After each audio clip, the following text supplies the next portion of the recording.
Hello out there, welcome back to Table Talk, Discussion and Discourse. I, as always, am your host, Alejo, aka the one who feels cold, but wants to eat you for lunch.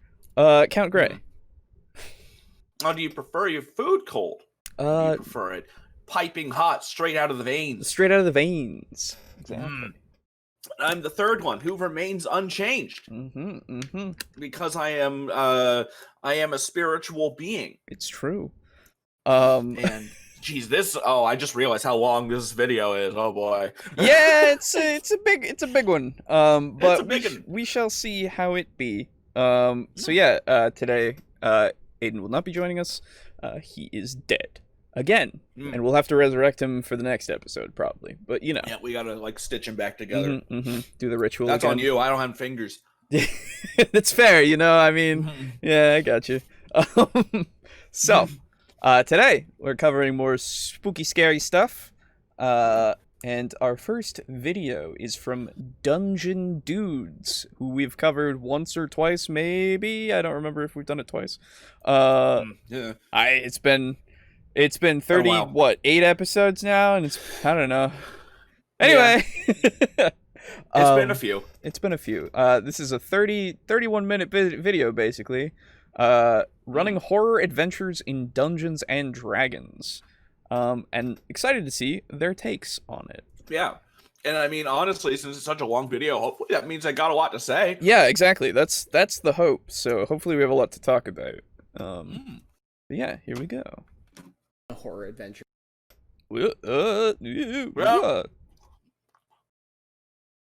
Okay. Hello. Maybe video play. Children will there we always go. be afraid of the dark. Okay. Wait. Let's. It's working for me. Yeah. Let's get to like. Can you? Okay. Let's see if it. Children will There we always be afraid of the dark. And mortal minds will always tremble at the strange and fathomless worlds which pulsate. Man, that's a lot of books. Between the stars. Today we discuss horror in Dungeons and Dragons 5th edition. Ooh. Not to be a dick, but that transition, I saw that was a JPEG and it's low res and like it was very very obvious. I'm and it sorry. was a very low res JPEG. And it like the square like of it or the edges of it were visible for a short time. Ooh. Yeah. 2 years ago though, 2 years ago, so it's fine. Wait. Yeah. Yeah. Greetings, my name is Monty Martin. And I'm Okay, Kevin now McLaughlin. hang on, And go we back. are the Just a tad. I like the sword. Oh yeah. We've commented before. Their little intro and transitions are pretty cool. Oh, I just like how the handle of the sword is a witch's hat. Oh, I didn't see that. Yeah, that's pretty neat. Yeah, okay. Or at least it Greetings. looks like a witch's hat. Yeah, see? Kinda, yeah. And Okay. it's got like a little face in it. Like Yeah, a little yeah. spooky spookum face. Yeah, a little spookum face. Oh, nice. My name is Monty. And I'm Kelly McLaughlin. And we are the Dungeon Dudes. You're Alan And today we're Rickman. taking a look at horror in Dungeons and Dragons 5th edition. Now, as a genre, horror is all about eliciting fear. It often overlaps with the fantasy, science fiction, and thriller genres, which really makes horror a natural fit for the Dungeons & Dragons game. After all, in the worlds of D&D, we're already existing in a world filled with dark magic, evil cultists, demons, undead monsters, Sure, yep. ravenous creatures from beyond the stars, and strange, bizarre mysteries. Yeah, and Yes. fear is one of the strongest human emotions. So being able to capture that and deliver it in even a small amount at your table is really going to charge up the adrenaline and excitement involving certain aspects of the game. Agreed. However, like Yeah. so many books, movies, and especially video games, many dungeon masters struggle to successfully execute horror in their adventures. That's fair. I mean, it's a hard thing to do well because one, it's like you're playing Dungeons and Dragons, right? Like it's Yeah. hard to in a physical setting to convey that same thing. Even nowadays with the virtual stuff, it's harder to do that even more, I would say. Yeah, because a lot of times when you're trying to do horror in a game, the most that you'll be able to get is just kind of an oh shit. Yeah, you know? right. Yeah, exactly. That's kind of really all you're going to get. You're not really, unless you have very cooperative players and you are really, really good at set dressing and you've used like perfect music and all that. Sure. It's really hard to get like a legitimate fear response. Yeah, exactly. Because ultimately you're in a safe space, and that's not going to leave your mind very easily, unless you really work at it. Yeah. The way that I said it before, like last time. You can do it. Yeah. But it takes a little bit of cooperation where you have to say, it takes a mindset. There we go. Yes, it's a mindset where the player and the DM, not the DM, because you're not trying to scare yourself. Well, I mean, you could. I guess. Yeah, you could. It takes a mindset where the player enters the game saying, I am going to get spooked tonight. Yep. And I am actually playing a game right now, right as I'm doing this podcast. Right, of course. And it is called The Land of Pain. And it's a little indie horror game. But the reason why I wanted to get it is that it was Lovecraftian. Ooh. And so it's one of the first person ones, so like Amnesia. They're so far, I have not run into any monsters at all. However, there have been moments where I'm like, oh, this is actually kind of creepy. I'm ready to get like fucking attacked or something. Yeah, it's the atmosphere, right? Yes, it's the atmosphere. So you like going into this house and like there's a light on upstairs and like, oh, I need to go in there and ask for help because I'm a stupid horror movie character. Yeah. But in those moments, I do one of two things. I'm either, okay, let's let myself get invested. Sure. Let's actually let myself be immersed and be like, okay, I'm ready to get scared. Or knock, knock, hello, is anyone home? Is anyone home? Is anyone there? And I'm just fucking around. Right, and I'm trying to be like, okay, I'm just not giving a shit. Yeah. So you have to agree to not do that. Yep. Or at least tone it way the hell down because we're trying to be atmospheric and spooky. Well, yeah, that's the thing that we've said before. Like, you can have jokes and stuff, but they're there to like relieve tension, and like even if you're in the middle of like a really scary situation, like somebody might crack a joke just to try to relieve the tension of the room for the characters, right? And it makes sense. And so as long as they're not just doing it constantly, then it should be fine. You're not the stereotypical Hollywood comic relief. Oh, God. You're a human comic relief. Yeah, exactly. Yeah. Poorly executed horror feels like a pastiche or a parody. And in fact, a few runaway jokes could turn The Walking Dead into Zombieland. And how you present horror elements in the context of your adventure, your story, and your narrative can make the difference between Ghostbusters and The Exorcist. True horror evokes our nightmares. What's creeping just out of sight? What strange monsters lurk in the dark? What unfathomable secrets haunt your dreams? In this video, we're going to unmask the monster and share our tips and tricks for successfully planning and executing a terrifying horror adventure in Dungeons & Dragons. Let's do it. Yeah. So, let's get rolling. So, Kelly, aside from the fact that Halloween is coming up... Oh, I forgot about that. It's definitely... It's a transition. It's neat. It's a transition. It's neat. I'll give it that. The fucking... the sound effect is not right for that. The sound... Yeah, the sound effects... It should have like a little paper tearing sound effect, definitely. not a swing. Yeah. And then... like... That's real good, though. No, it's... Reminds me of the cat from before. Oh, my God. Meow. Yeah. Yeah. Why should horror adventure in Dungeons & Dragons? I mean, honestly, horror is fun. It's exciting, and it already is deeply rooted in D&D. For me, just like adding that element in is just part of the storytelling. It's part of the excitement of dealing with these monsters and crazy creatures that you have to fight in the worlds of D&D. Like a roller coaster, fear causes an adrenaline rush. And I think that at the same time, horror has this wonderfully thought-provoking element to it as well, because horror encourages us to look inward at the madness of human reason. We can get really cerebral elements in there right from the get-go, especially if you're drawing inspiration from works like H.P. Lovecraft and other writers. Okay. Especially I was gonna say, like, yes, it can definitely. It depends on the type of horror that you're going for, but once he specifies, yes, I agree. Yeah, and the other reason why I would want to run horror in D&D, well, first off, not to be that guy, I wouldn't want to run it in D&D. I would run it in Call of Cthulhu. But honestly, just to have a change of pace. Yeah. I mean, like, that's pretty much it. I feel like I'm gonna be doing a one shot for my group tomorrow because my DM can't do the regular game, so I was like, I'll fucking throw something together, whatever. And I'm gonna test out the Wendigo, see if the one that we looked at, to see how it fares. Nice.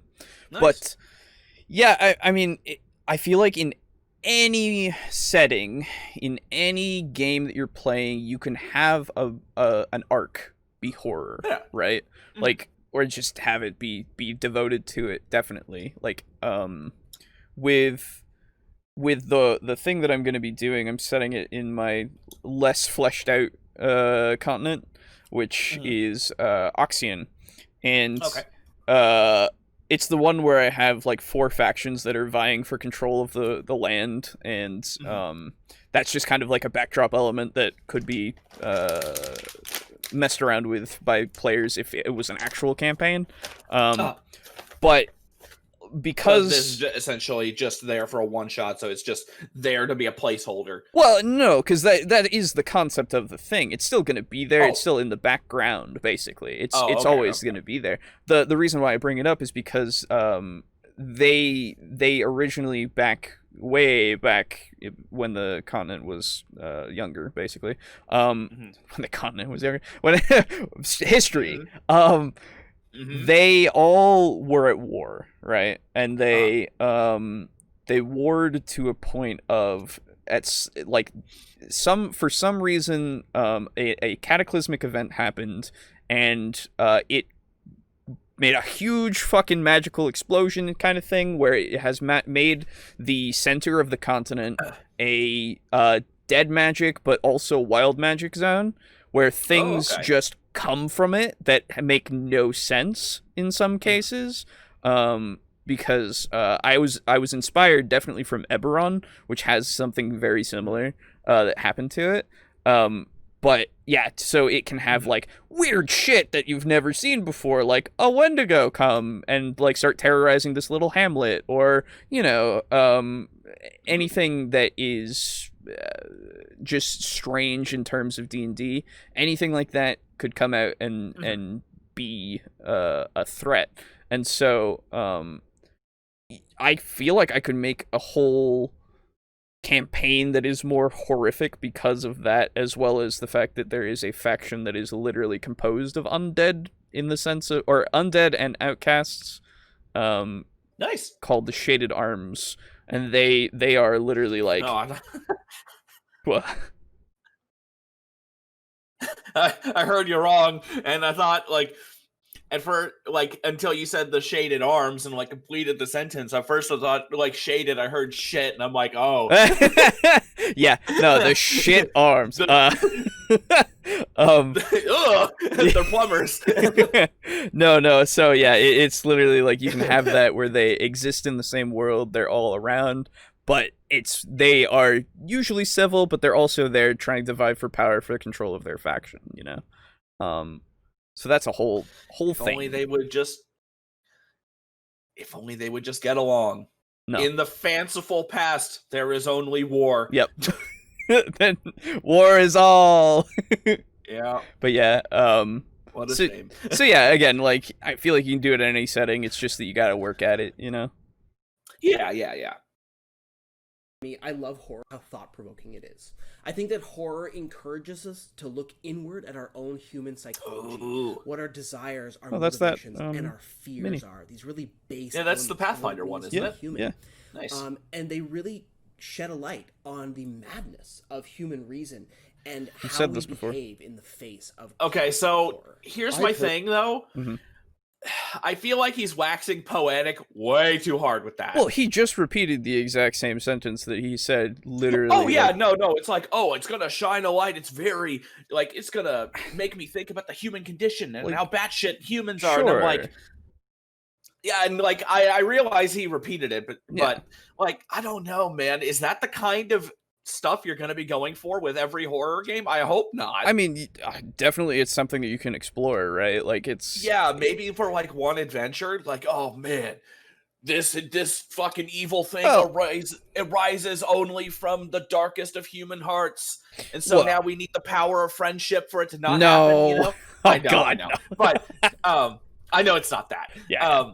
But yeah, like not every horror adventure needs to have you like dissolve down into like self-reflection about the human condition and Right. shit. Sometimes it's just a spooky monster. It's that needs to definitely be killed. also it's definitely also that you aren't going to get everybody to be on that same mindset, probably. Yeah. Right. That's a character thing. Yeah, and That's where you're like, oh, your character is like, oh man, I feel this way. I'm yeah, like, oh, okay. the other thing that I would say is oh, did I just fuck everything? Oh no, I didn't. Okay, cool. We're good. So the other thing that I would say is that the multiple, like, I would say there's multiple facets that you can go down to make it fresh. For like the human psyche, right? You can focus on many different things in order for it to not be stale. But yeah, it's definitely, I think the major issue they're gonna run across is whether or not like you're gonna get your players to also get into that mindset, right? Even if they're willing to, I feel like it's one of those things where it's hard to do that. I don't know. Yeah, because there's always gonna be and this is not to rag on anybody. Right. There's always gonna be those people who there's always going to be those people who are like, let's dive into the human psyche, and they can do that for like hours. Sure, just yeah. contemplating, thinking, bringing thought experiments and really, really dissecting it as much as they can. Yeah. And then the people who just kind of flounder around and not really know how to go about thinking about that. Right, exactly. You know what I mean? Yeah. And so you're definitely going to have a weird effect is like if you have a bunch of people who can really dissect it and one person who fails to do it, it's going to be really, really weird. Mm-hmm. And they're going to kind of feel a little bit left out. Yeah. I don't know. I don't know. It's definitely, again, like we've said before, it's hard to do and you got to work at like making it work for everyone. So I feel like we've been repeating ourselves this whole fucking month. Yeah, well, it's something. Like, it's the same shit, you know. It's how it plays out, you know. Yeah. Personally, am obsessed and have always been deeply in love with the horror genre. Whether it's movies, video games, books, I love absorbing that sort of content. Mm-hmm. For me, it's thrilling. It's something that invokes a lot of emotions within me. And it's kind of an exciting way to experience something that you don't get really anywhere else. And D&D is another place where I just love experiencing something that I can't get in very many other places. So to combine those two things is just a natural element to me. And I love bringing that adrenaline and that excitement and that curiosity that makes you wonder what's happening around every corner. But also, are you going to check it out? Now, the tricky thing about executing horror in Dungeons & Dragons, one of the many, is that Dungeons & Dragons is a heroic fantasy game. Unlike other role-playing games which are specialized in horror, like Call of Cthulhu or Monster of the Week, the characters in Dungeons & Dragons Monster of the Week? Yeah, actually I think I Never heard of that. Yeah, I think I looked I think I looked at a different one. But yeah, Monster of the Week is another one. I think that I looked at for a second.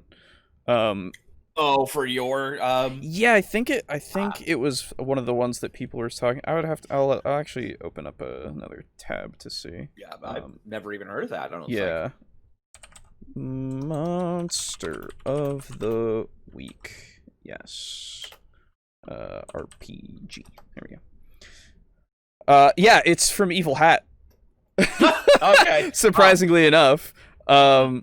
Yeah, so they keep coming back. They do, but apparently they've made pretty good things until they went really weird. Okay. Yeah, Wow. so it's and I'll bring it over here. It is literally says Monster of the Week is standalone horror RPG or action horror RPG for 3 to 5 people. Hunt high school beasties a la Buffy the Vampire Slayer, travel the country to bring down unnatural creatures like the Winchester brothers of Supernatural, or head up the government investigation like Mulder and Scully. Okay. Yeah, so it's it seems to be another thing. I haven't looked too much into it. It does sound like something that could work though. Yeah, the other one that would be really weird. This could actually work for your campaign. Yeah, I might look into it. No, not that. It's a different thing. Oh. Are you like dead set on using Delta Green or no? I've been thinking about it, and like I honestly could work with whatever kind of system. I think look into the game Esoterica. Esoterica. And so that's a really interesting one where it's another kind of horror, magic, urban fantasy type of game where when I read it, it was like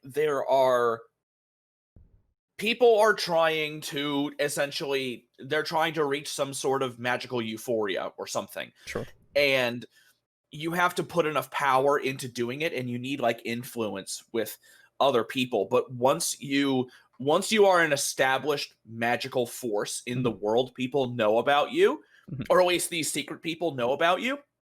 And if certain people get into this euphoria, that means certain people can't. It's like there's a hard limit on how many people can actually get in. Oh. And so they're like, oh, well, if you're trying to get in, everybody's trying to get in, but are you worth getting in? So, like, you need to fucking, like, get in good with all these different secret societies and be like, you need to work for us. And, it's this really weird extension of the kind of Cthulhu cult thing where once you get down in there, you're not alone anymore. You've actually just stumbled upon a whole new layer of like secret societies and shit, and you have to interact with them and you have to fight against them. It's like actually really interesting, and there's all different kinds of magical things that you can do. But so it's set in the modern day, weird magic and monsters. So yeah, and the whole secret societies being around there and being like, oh well, you want to work for us so you can like go to magic heaven, go and kill this like fucking ochre jelly that's like terrorizing London or something. Right. Yeah. Looking at it, and obviously, like if you decide to use that, you can just not have the whole magical heaven thing. Yeah. Having looked at it, it feels different than what I'm imagining the thing that I want to do for, but it definitely looks cool, right? Yeah, it's like weird for a different kind of game. I can see that definitely working. But yeah, no, that's neat. Yeah. Anyway, adventurers who make a career out of fighting monsters and facing the darkness. They're not the normal people that are in extraordinary circumstances like so much modern popular horror. Yeah, most horror movies or even video games, they pit a regular person against a supernatural element, and that's what causes the horror, is what does a normal person do in these situations? But in D&D, you're the people that stand up to the darkness. You're the people who make a career out of fighting off monsters and horrible things from beyond the stars. So how do you make that scary? Well, the thing is... Well, I mean, they made Supernatural scary from time to time, and they were like, that was their career. They were regular-ass people, but they had all the weapons and shit they needed to do. Yeah, and then it got way more into angels and it started getting a little bit bigger. The power creep was way too big of a problem after a while. But as is the standard with things like that. Although fucking the Four Horsemen were fucking awesome. Yes, the Four Horsemen were fucking awesome. But I assume they'll go into it, right? But I mean, that's why So, just because your characters are accustomed to fighting monstrosities does not mean they've seen everything. Yeah. Right? Like, if you throw something new at them that they cannot understand in a way, or at least is somewhat new to them, that they have to change tactics or even potentially just scout it out and run from it or something, right? Like you can make it so that it's a build up of trying to understand the thing and have that initial horror kind of element, I would say.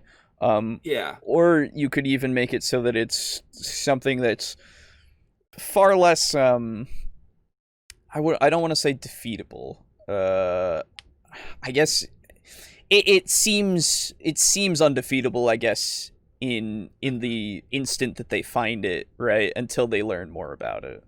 Because like that in I was gonna say, because like horror usually has things overcoming that thing. If we're talking about the more pop culture-y kind of horror stuff, things are overcome by the heroes by the end, even if it means like everybody's died but one, but it's ultimately overcome in the end.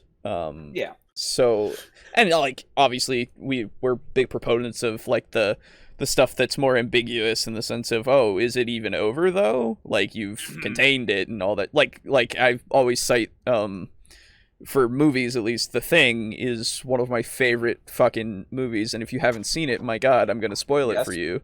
I can see it. I've seen it. Good. Yeah, no, exactly, right? Like, it literally ends with the most ambiguous ending possible because that's the point, right?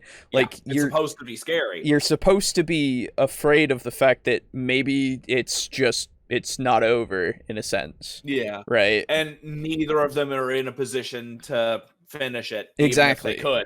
Exactly. And like you have to imagine, like, yes, they wanted to blow it up or make it so that nobody could find the thing again, but hey, they blew up a research station and people are gonna come and find that and try to figure out what happened and stuff. So you have this thing of, and if it's still there, well, right, there exactly. goes humanity. And like I know there are people that try to like analyze it to such a degree to figure out if like, oh, the thing is still there. Like what's his face? Chauncey, I think was the other guy's name. The black guy. I don't remember. Yeah, the black guy. Yeah, I think his name was Chauncey. I think something like that.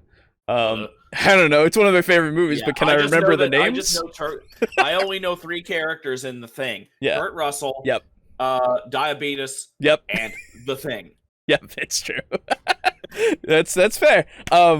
Yeah, no, it's good fucking movie in that kind of horror aspect. But there are plenty of them that are like, yeah, you overcome it, right? Like or did you? Well, I mean, like, just for going forward, yeah, you super overcame it. Like oh god. What's a good example of that I can't think of off the top of my head? The Thing. Right, right? No, yeah, right? I don't know. Fucking who The knows? Mummy? The action comedy thing? Well, I mean, they do kind of overcome The Mummy. I don't know.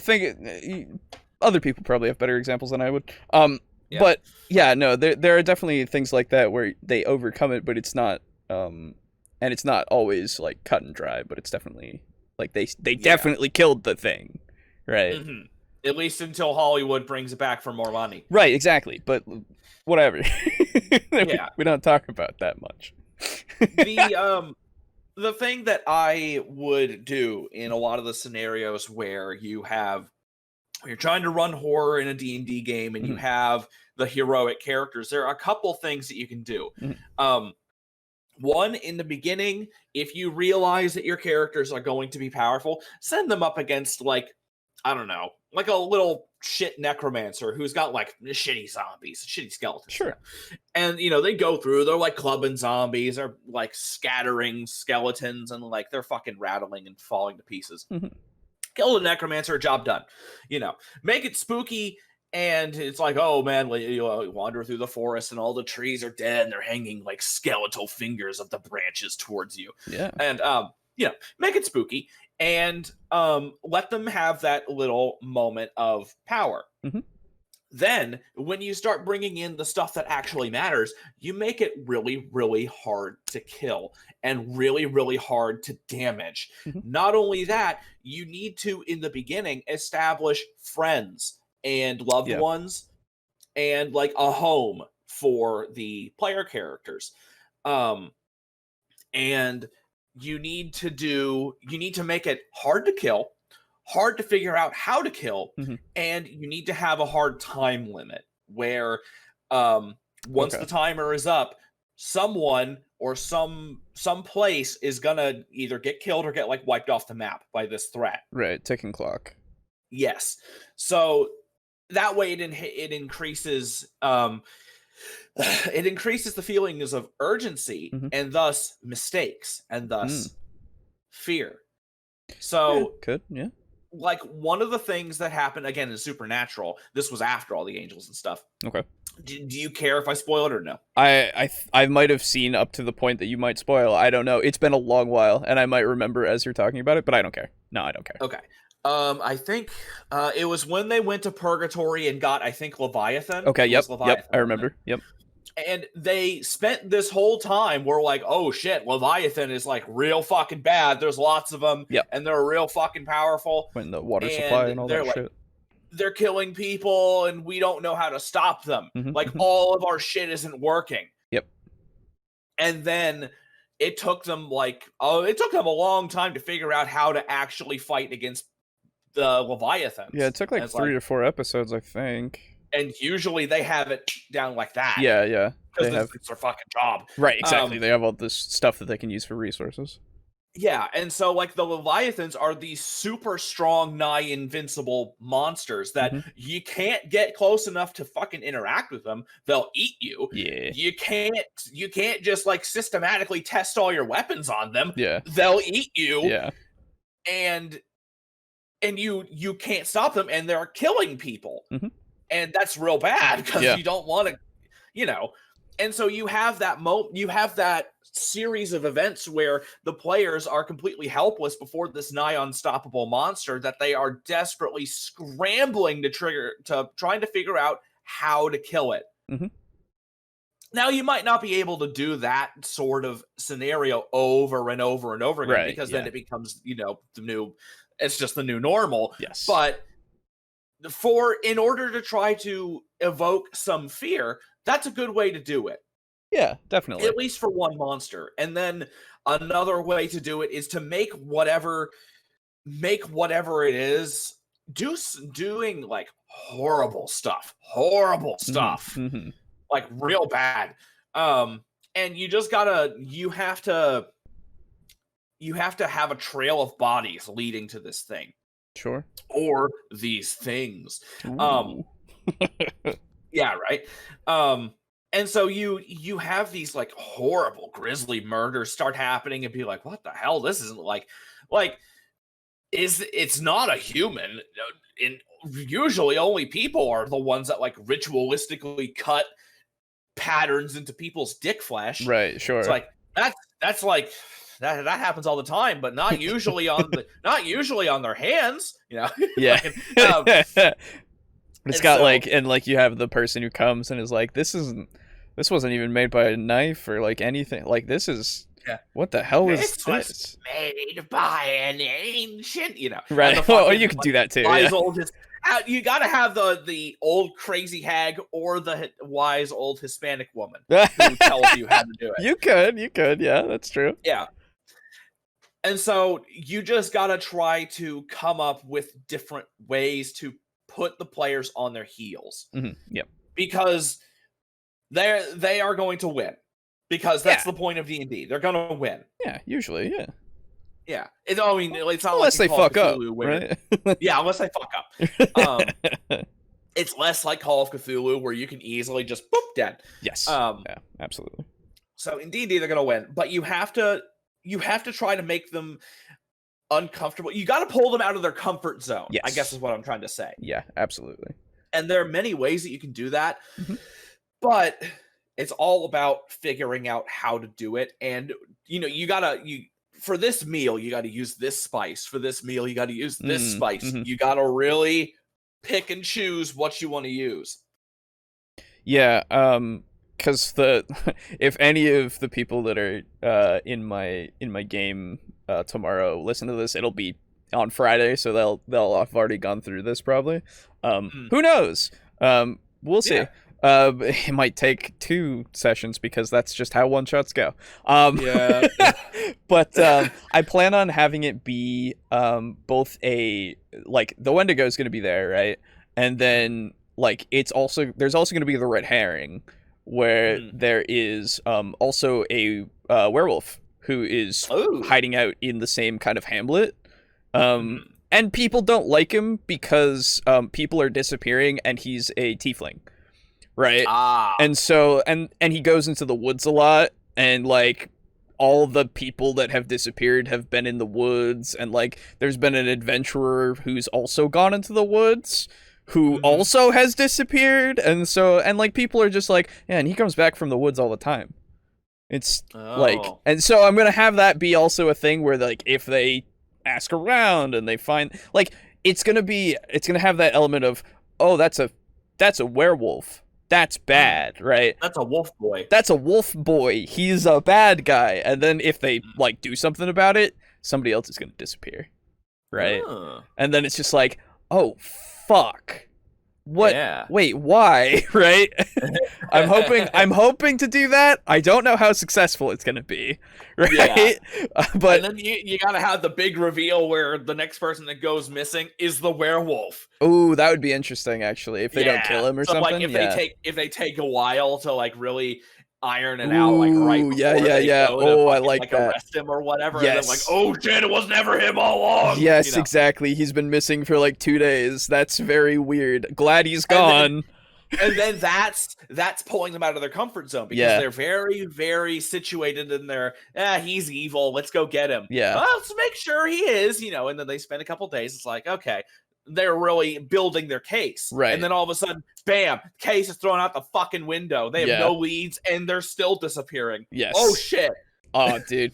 I'm gonna steal that because that's fucking good. I like that a lot. You just fucking steal it. I handed it to you, you big bastard. It's true. But yeah, anyway, let's continue on here. Yeah.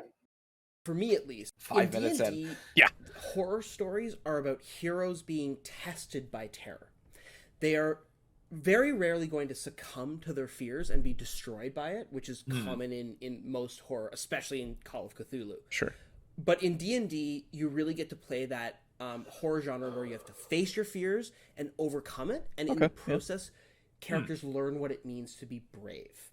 I think a really good example of this is that the player characters in D&D are more like Ripley from the Alien movies than, say, the normal people that you would find in a movie like The Ring, where they can't really destroy the evil, they can just hope to survive it. Sure. As we get into planning a horror adventure, you're going to want to know your players. Now, drawing on your players... where was the, paper slice? That's only when they transition between big... I don't know. No, before we go into the knowing your players thing, which I agree with, yes. Something that you could use to have as a reference to or just to run, honestly, is I assume Curse of Strahd is exactly as Expedition to Castle Ravenloft was, because Expedition to Castle Ravenloft was the one that I ran, which is the 3.5 version of Curse of Strahd. I don't know how updated it is. I don't know anything about the new one. I've kept myself away from it until I get it and read it and run it, because it's one of my favorite settings, because it is that horror setting. It's literally the horror setting. It is, yeah, exactly. It is the horror setting for D&D, and it's super cool. And it does what you were talking about before of hey, or at least the version that I played. Hey, your heroes, they are summoned to Barovia. Neat. They have to first fight through a bunch of bitch-ass zombies. They're not that bitchy. They're actually kind of hard depending. But you have to fight through these zombies to make it to this church, and then clear all the zombies out, kill the thing that it was making the zombies, and that's the beginning. Yeah. Right? Like that's your hero moment. Yeah, that's your hero moment. And then you start going, oh, these people are like fucked. And they're like, yeah, dude, Strahd, he's a dick. Right? He's a like big bastard. he takes care of us enough, but like, man, it's kind of like oppressive, you know? Just so that he can sup in our blood. Right? And so they start like trying to figure out, you know, Strahd, and then they can literally go meet Strahd and be like, hey, dude. And he's like, yeah, man, werewolves or something. Right? I'm just imagining that fucking, like, that conversation, literally. Hey, dude. Yeah, man, werewolves. Yeah, exactly, right? And then you fucking leave. That'd be amazing. Oh, absolutely. Because I've talked about it a little before. Like my players literally, they, after doing that, they kind of found out more about Strahd, and then went to go visit him because people were like, yeah, dude, I think he's like a vampire. And they're like, what? And like one of the characters lived in Barovia basically from before, and so I was just like, okay, yeah. And he's just like, no, he's not. Let's go talk to him, right? And they were like, yeah, okay. And so they went and talked to Strahd, and he was like, yeah, hey, let's have dinner. Yeah. And I remember, I think Aiden was the one who was like, hey, is he eating? And I was like, yeah, he's eating. Yeah. He's just like, oh, okay. Because like they were all like looking for it. They were looking for signs, and I was just like, no, he's eating and drinking. And, he's just talking to you. Aren't vampires immune to poison? Yeah. Oh yeah. I think so. I don't remember. They're undead, so yes, I think so. Yeah. Yeah. No, they're just like they was just like, yeah. So, hey, what's up? And they're like, hey, man, how are you doing? How's your whole thing going? And he's just like, pretty good. There's some werewolves in the forest. Go take care of them for me. That would be really helpful because they're terrorizing the village. And they're like, oh yeah, okay. And so they went and were going to take care of them, but then they found out that the werewolves were actually like good because they were like, we don't like Strahd though, because he's a dick vampire with like other vampires that are killing us. Yeah. And then they were like, oh, okay, yeah. And then they invoked the dark powers and made their whole forest and species like die out in that place by accident. Yeah, it was great. It was really fun, actually. Did, or the players did? The players did. The players accidentally, like, they were like, hey, dark power, like, I don't remember who did it, but one of the players was like, hey, dark powers, dude, could you, like, because I think the forest was like infected or something, I don't remember, and like they were just like, hey, could you, and they worded it just like, could you return the forest to as it was before? Oh, and I was like, ooh, thank you. And so I just made it to like completely like protozoic in a way. Oh, cool. Right? Where everything was just gone, basically. Yeah. And I was just like, and they were just like, your wish is granted, and then just went and left, basically, you know? And I was just like, and they were all like, oh, fuck, the dark powers, right? They're not nice guys. They're not nice guys. And they were genuinely like, I'm pretty sure they were genuinely like, oh, fuck, that's some shit. So, yeah, it's some shit, isn't it? So, like, legitimately, if you run that, you'll have a good basis for that horror setting. Because the dark powers are fun as hell. They're the fucking, like, the gods of chaos from, like, fucking Warhammer. Yeah, dude. quite literally. More assholey. I remember reading in the 3.5 thing, it was just like, hey, yeah, so gods aren't allowed in Barovia because of the dark powers. And I was like, oh, cool. And it was like, it even said the only reason why the players are even able to channel the divinity of their gods is because the dark powers allow it. Yep. And like they give them a sliver of it basically to poke because through. They're like they have a sense of fair play. Yeah, exactly. And I'm just like, oh my god. So yeah, no, it's real bad. You're on their turf. Do some dark power shit. That shit is fun. Oh man, highly recommend that. dude, the fucking dark powers are great. Oh man, so cool. For the cornflakes. Yeah. Weird and kind of driving those home might seem like a great idea, but you want to exercise caution here. Many players are not necessarily comfortable with horror elements, especially ones that are personally targeted at their own fears in real life. Frog. Horror deals with extreme... Yes, hello everyone. I am very scared of frogs. That is me. Sorry. No, it's fine. It was way too easy. No, Plus, it's fair. It was a cool frog. It's fair. Yeah. I've gotten better, but man, do they still make me want to die? Poor frogs. Mm. And for some people, they're just not comfortable with that. So part of knowing your players is actually knowing what their limitations with horror might be. Before you jump into the genres of horror that include bodily dismemberment or grotesque surgical means or anything in sexual nature, you want to make sure that you discuss it with your group to see if everybody's comfortable with diving into these elements.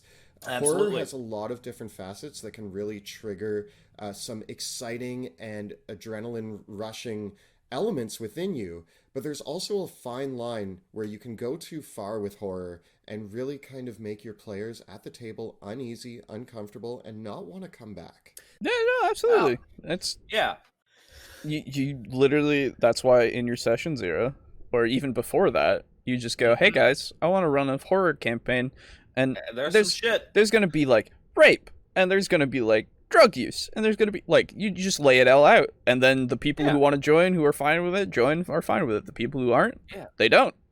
Easy. And it's always kind of funny to me that's like, oh man, we're gonna run a horror game, it's gonna be like really fucking horrific, and there's gonna be bad shit, and like everybody agrees, and then it's like, oh, you have this one thing, fuck this game. I don't know, it's just always kind of a little bit funny to me. I understand it though, don't worry. Well, no, I don't see how it happens, you know? Yeah, like it's just so weird to me. It's like, we're gonna play this horror game, and there's gonna be like, I'm gonna make a horror game, it's gonna be really dark. Okay. Yeah. Everybody agrees. It's like, yes. And then you start playing, you get to that one part, and then everybody's like, well, that was dark, I'm leaving. Yeah, I don't know. Right, like so weird. I don't there might be some people that have had stories like that have actually happened to them, in which case I would love to know like how that even happened, right? Like how I can write it down and like get better like actual experience for the next time I run it. Well, well, it's also just like I don't understand how it could happen if you did lay it out. If you didn't give them any warning, then yeah, that makes sense to me that they would be like, "Oh, dude, you didn't fucking say anything about this," right? Yeah. And then I'd be like, yeah, okay, justified. I'm fine with you going, yeah, I don't want to play anymore because this is actually like something that is fucking with me, right? Like that makes total sense. But if you laid it all out and then they get to that part and they're like, oh, fuck this, right? And they not in a comedic way, just in the sense of like no, literal legit fuck this. Yeah, like legitimately they're just like, fuck it. I can't play that. It's just like, well, why did you agree to it in the first place? Yeah, why do you hear that? It's stuff like that where I'm just like, I don't understand. Again, context matters, so like in those kinds of things, if it was given, then I still don't understand. But if it wasn't, then I totally get it. Yeah. I don't know, man. Weird stuff. Horror. I've been waiting to use that one legitimately for a while now. It's pretty good. It's good. I'm glad we got it in there. Kind of make your players at the table uneasy, uncomfortable, and not want to come back. The other thing that I think is a big pitfall of going into the levels of excessive gore is that also pushes us more and more towards parody and ridiculousness. There's a lot of movies that are exceptionally gory, but they're not scary. Like Evil Dead, when he shoots the wall with a shotgun and blood sprays out for 5 minutes straight. It's great. I mean, that's not a horror movie.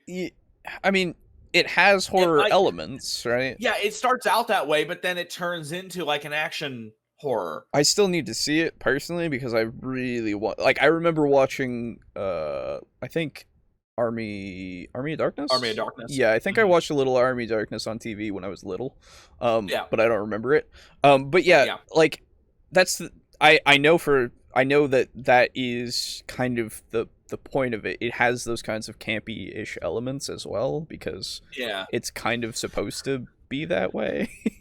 Yeah, because like basically what happens is they go to in the first movie. The first movie is the one that's most horror. Yeah, that's the one. Yeah. They go to the cabin and creepy shit starts happening. Yeah. And then I think they do like a ritual, more creepy shit starts happening, and then people start dying, and then it ends up with Ash getting unless it's in the second one, I don't know, where it winds up. Oh wait, no, that is the second one. Okay, no, never mind. The first one is actually genuinely a horror movie. The second one's the one I'm thinking about because that's the one that's more famous. You know, where he gets the fucking chainsaw hands. Yeah. Groovy, Okay. you know, Gotcha. Yeah. Gotcha. Okay, that's my bad. Okay, no, that's fine. But yeah, I think the other thing that I could say is like excessive gore, yes, can be comedic. Yes. Yes. Something like since we're on the topic of movies to compare with, I think it's Tucker and Dale versus Evil. Oh, okay. Never even heard of it. Oh, it's a parody. It's a parody movie in a way because it's It sounds like one. Oh, it's great. Oh, I love it. It's literally two like not really two like hillbilly-ish hillbillies, but they're definitely in the stereotype, right? And they are like over the course of the movie, they are put into situations where they're portrayed as the stereotypical hillbilly horror like villains. But it's like a bee's nest flies into one of them while they're holding a chainsaw, and so they start like thrashing about with the chainsaw, and some teenagers see it and they're like, "Oh my god!" It's really great. Oh man, it's a great time. Oh. That's really funny. Yeah, so stuff like that, yeah. Yeah, if you have... Here's the thing. You can have a lot of gore, but you just have to maintain the tone. Yeah, exactly. As long as the tone is right. Like, one of the things that I did in the old Cthulhu game that I hated, was I had... In the very beginning of the... in the very beginning of the campaign, characters started out in like the big city. I forget which one it was. It was like New York, Chicago. I think it was New York, yeah. Yeah. And one of the characters ran across a female friend of theirs, and she was dead in an alleyway. Mm-hmm. And literally it looked like, and this is the description that I used even back then, was it looked like she sat down on a bandsaw. Yeah. So she was like split all the way up to like her rib cage, like splayed open, guts spilling out. It was awful. Yeah. And you can have that kind of ridiculous level of gore as long as you maintain that this is a serious situation. Yeah. And it's not like, oh man, you're shooting zombies. Pop goes their head. Pop goes their head. Pop goes their head. And you're not giving it the gravity that it needs to have in order to maintain the tone of horror. Exactly. Then yeah, it's gonna look like a parody. It's gonna feel like a parody. It's definitely gonna because you're not treating it with the gravity that it needs to be treated with. Yeah, if you describe every time, well, not every time because it would get tedious, but like notable moments of you take your shotgun and you point it at the zombie, and as you pull the trigger you see the head itself explode out and all the viscera and brain matter slosh over the walls and onto yourself as well. So good. Like you give that tone of it, like, yes, it's a little campy, I guess, just because of the fact that it's a head explosion and it got gore everywhere, but it doesn't seem out of place in either setting, I would say. Like if you're doing this and then you also describe you're trying to save somebody in this situation, I guess, and like the person is on the ground and they're trying to scramble away from the zombie, but then you describe the zombie grabbing at their legs and biting as it like pulls them down, biting chunks and chunks out of the leg as it bites all the way up until it reaches the head and the neck and then bites in, and you hear the gurgled scream of the person as they choke to death on their own blood. Right? Yeah, no, it's like even that, just like, and when you describe it in a manner that's more slow and methodical, it makes the scene feel more slow and methodical, and also the actions of the zombie killing the person more slow and methodical, and that's horrifying. Yeah, absolutely. Because it's the difference between being... Oh, I'm lagging. Sorry, Yeah, I'm trying to figure out what's going on. yeah, I can tell. Yeah. Anyway, go on. You're good. It's the difference between having a character. There are two scary scenarios, but one is infinitely scarier than the other one. The scenario 1, you get shot in the head, dead. Second scenario is you get stabbed and then you run away, and then they catch up and they stab you again, and now you're starting to run away but slower. They stab you again and again and again and again. Mhm. And it's so much more methodical and slow and drawn out. And it's just scarier to think of that than it is to just boop, dead. Yeah, absolutely. Even though both situations are scary, both of them you are dying, but one's way worse to think of. Yeah, give me a second here. I'm just gonna save all of these links that I have because I need to. There we go. Okay, I'm better now. What the fuck? Okay. Yeah. Sorry about that. But yeah, I agree. If you draw things out more, it definitely adds to that whole thing because you're literally watching the thing like kill a person instead of it being a quick thing where it's like a beheading. It's like, yeah, that's kind of horrific, sure, but it's less, it's quick. There's no suffering, right? As opposed to someone in that same table getting their head sawn off with an actual like wood saw. Yes, exactly. That would be, I would imagine, a lot more horrific because it's just it's a slow thing where it's just being built up by being pushed to that point of like the saw is then there and then it just starts spraying as they slowly cut through.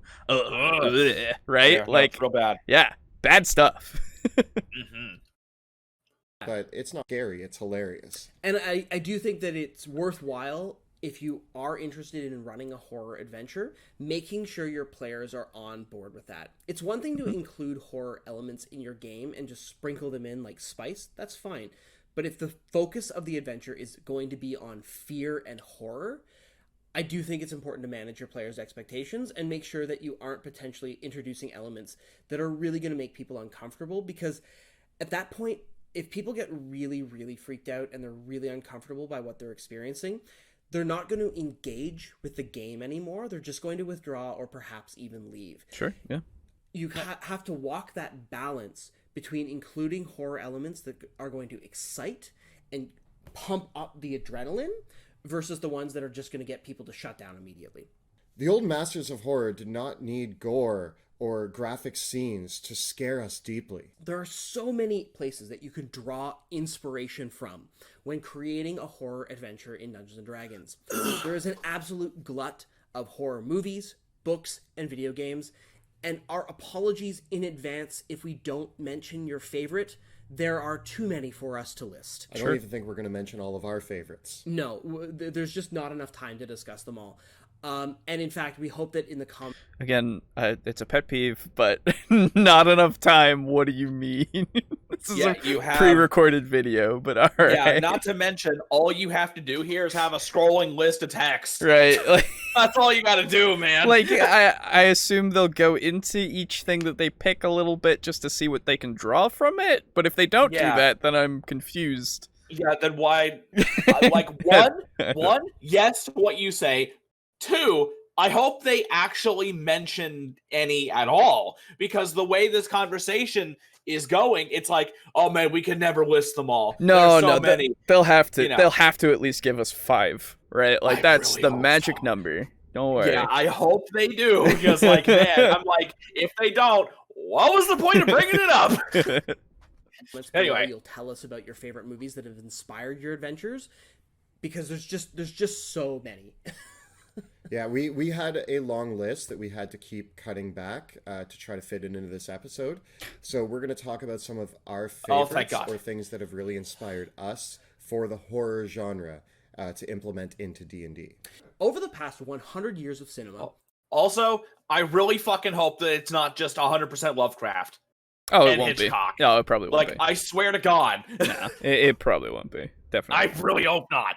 In the past 30 or 40 years of video games, creators of horror within these mediums have developed a fantastic playbook on how to execute horror. However, those tools are not necessarily available to you as a dungeon master.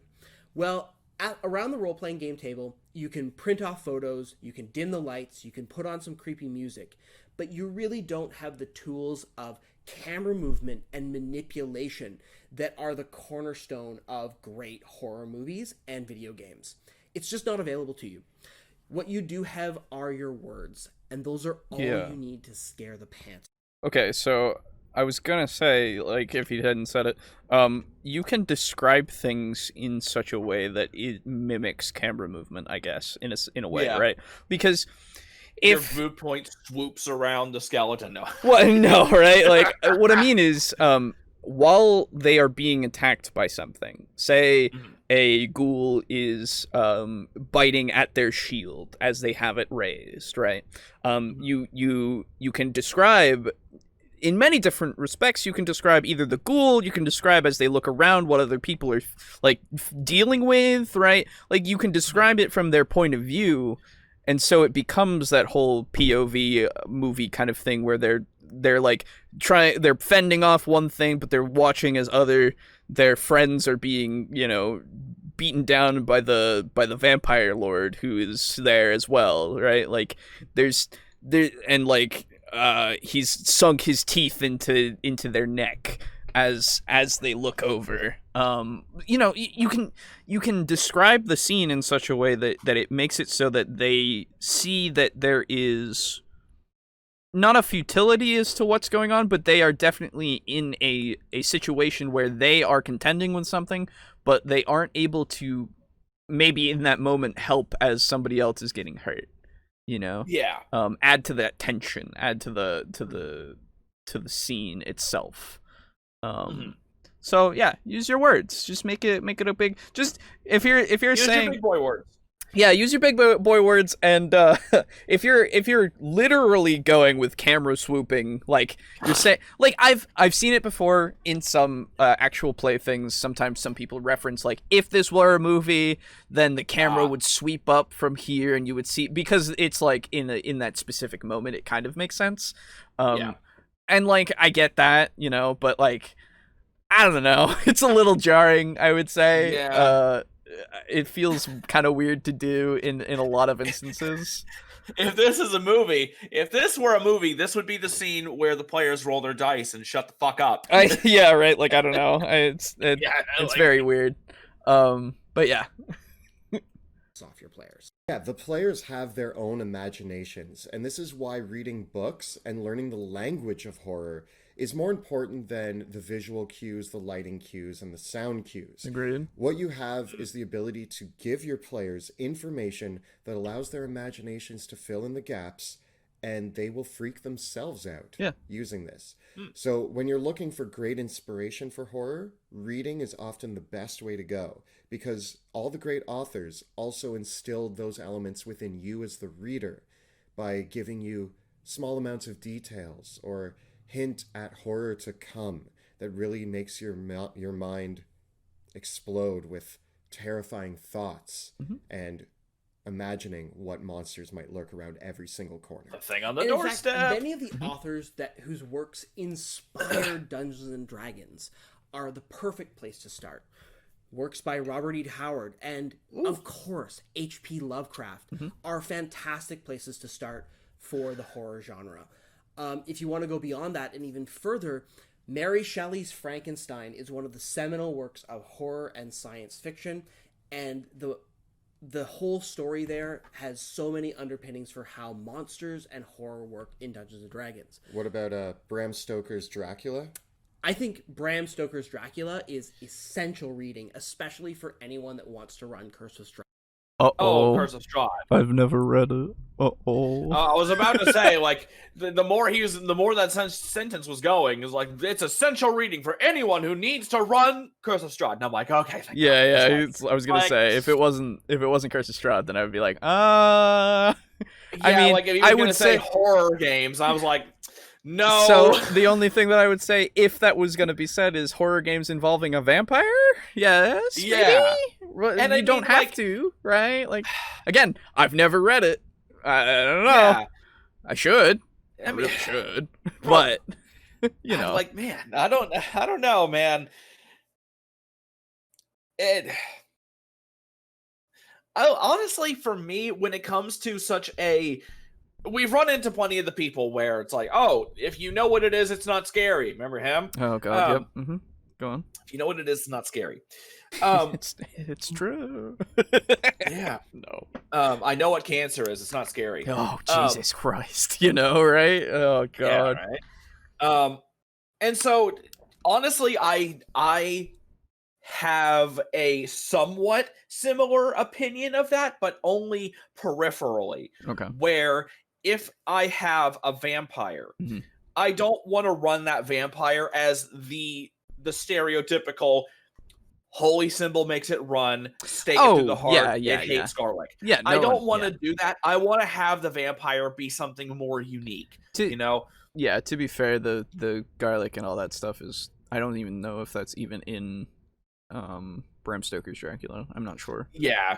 That's just the classic vampire. Right. Yeah. Well, weaknesses. yeah. When you think of the stereotype, right? Yeah. That's something that I don't think anybody wants to do, because that's so they use it in jest, right? They use it to make fun of it.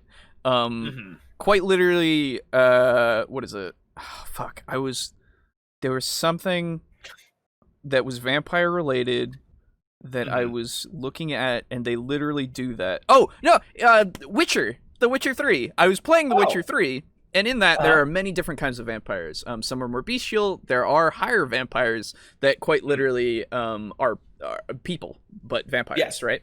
And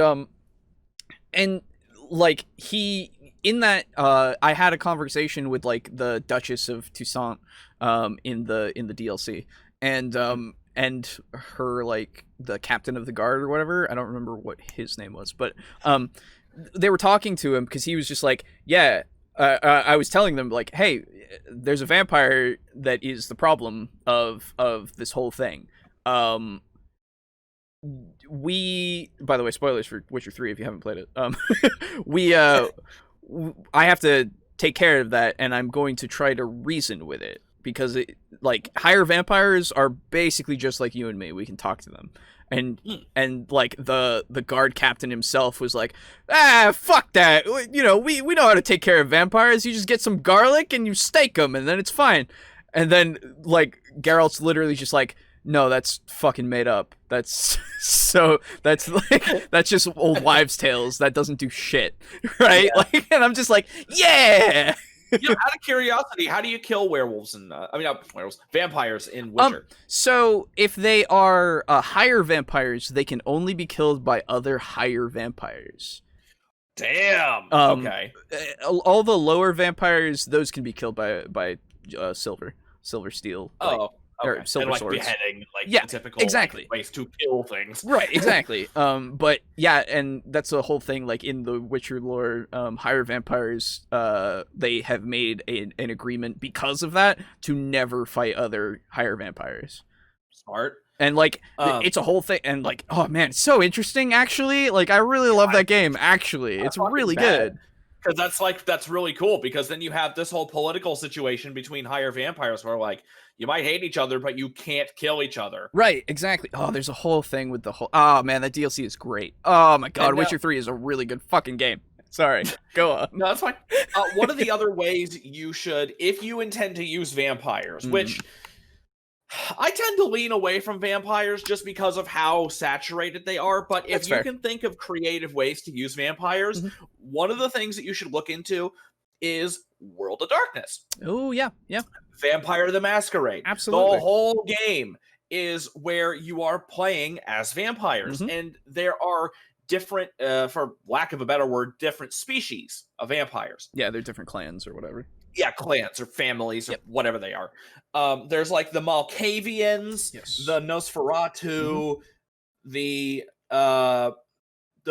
The True Bruja, Very I or believe. something. I don't fucking hang on. I actually have the 5th edition Vampire the Masquerade. Let's see if I can actually like find it.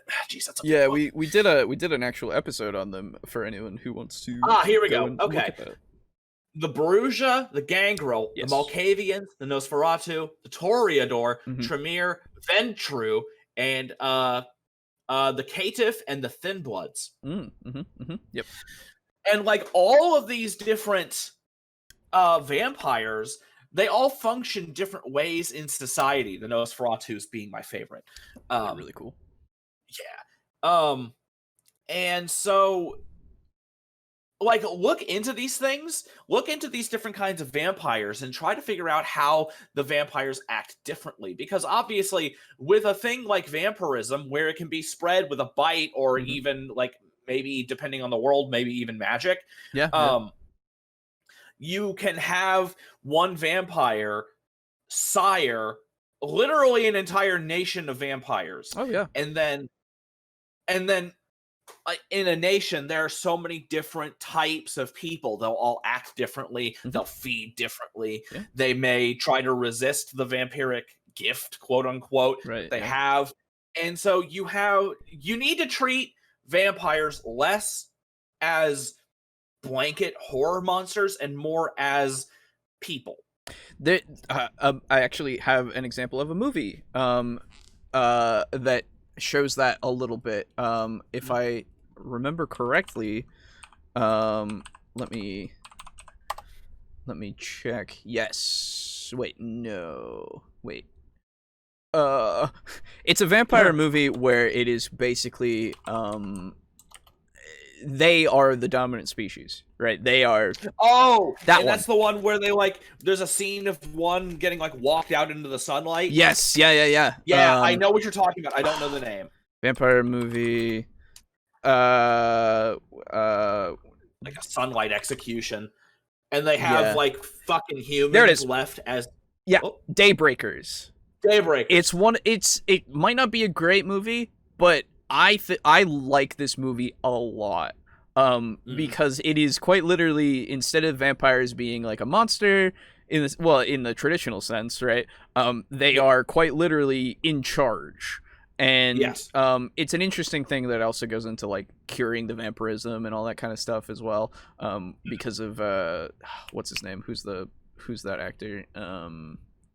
Fuck me. He was Green Goblin in Spider-Man. Willem Dafoe. Yes, Willem Dafoe. Thank you. Brain could not remember. He's like one of the humans that is part of the resistance of people that was turned from. Spoilers for Daybreakers. He was turned from a vampire into a human, I believe, or something. I don't remember. Oh no, yeah, it was because there's a whole thing with the sunlight and it's weird, but it's just one of those things where you can see like a society that is vampirism, that they use humans like cattle basically, but like it's a corporate kind of thing where they're just siphoning blood and keeping them like barely alive just to siphon that blood. Oh man, that sounds a lot like the fucking Ventru in fucking or what the fuck are they called? Is it the Ventru? Because they're the super high society ones, you know. The Ventru. The Ventru. Yeah. That sounds like them because like they're the top of the cast of vampires. Yeah, exactly. Right. They only eat the purest bloods, you know. Yeah.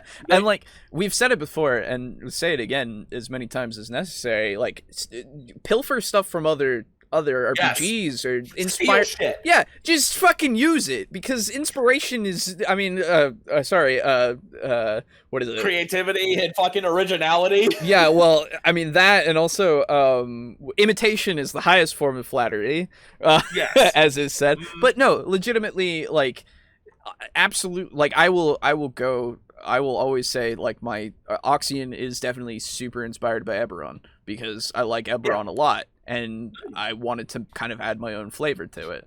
But it's also kind of inspired by Shadowrun as well, where dragons own corporations, and so that's the dragons are the heads. Dragons are the heads of each of the factions, right? Like that's a thing, right? And so I'm just gonna get all this stuff together and make it my own, you know? Fucking I forgot. Dragons of Shadowrun, and they're like super fucking powerful too. Yeah, exactly. It's so fucking cool. But yeah, so definitely, like they've been saying with inspiration, like fucking find it wherever, dude. And definitely, Vampire the Masquerade is a great place to get that different vampire aesthetic. Yeah, and like that's a thing that needs to be said. I don't know if we've ever even said that. Don't be afraid to steal shit from shit. Well, I mean, obviously, right? You give credit where credit's due. Yes, exactly. But like, what I mean is, like, if there's a story that you like, I don't know, The Fog. Sure. John Carpenter's The Fog. Okay. Yeah. If you like that story, literally just have a story similar to that and put it in your D&D campaign. Right. Yeah. Oh, absolutely. Because like, it's so hard to come up with original stuff. Oh yeah. And then once you do, come up with original stuff, if you come up with okay, you know what? Perfect example. Mm-hmm. Devils and Dice. Yep. Gralron. Okay. Yeah. Tiger King. Yeah. Yeah. Right. Yeah. Exactly. Gralron is Tiger King. Was not intentional. I wrote Gralron before Tiger King was even a thing. Exactly. Right. So like, I guess I need royalties now. But like, you are never, ever gonna make anything original. Ever. It's never gonna happen. It's incredibly unlikely. I won't say you won't ever, because if you do, at this point, fucking awesome. Yeah, that's so cool. No, like if you can come up with something original, that's what I'm saying. Like it's so unlikely. Yeah, if you can come up with something 100% original and it's not trash, like dude. Yeah, absolutely. Because obviously you can come up with something original because nobody would come up with it. Yeah, that's exactly. You know, like an original band name, the Butthole Surfers. Yep, that's right. Yeah. So like obviously that's original, but doesn't make it good. I mean, it's pretty good. It's depends on what you like. The thing is, I am in the process of writing a Cthulhu campaign. Mm-hmm. And I've been writing it for the better part of like a year and a half now. Mm-hmm. And without going into any story, it is a series of connected adventures. Yep. In a year, or actually over a year, mm-hmm.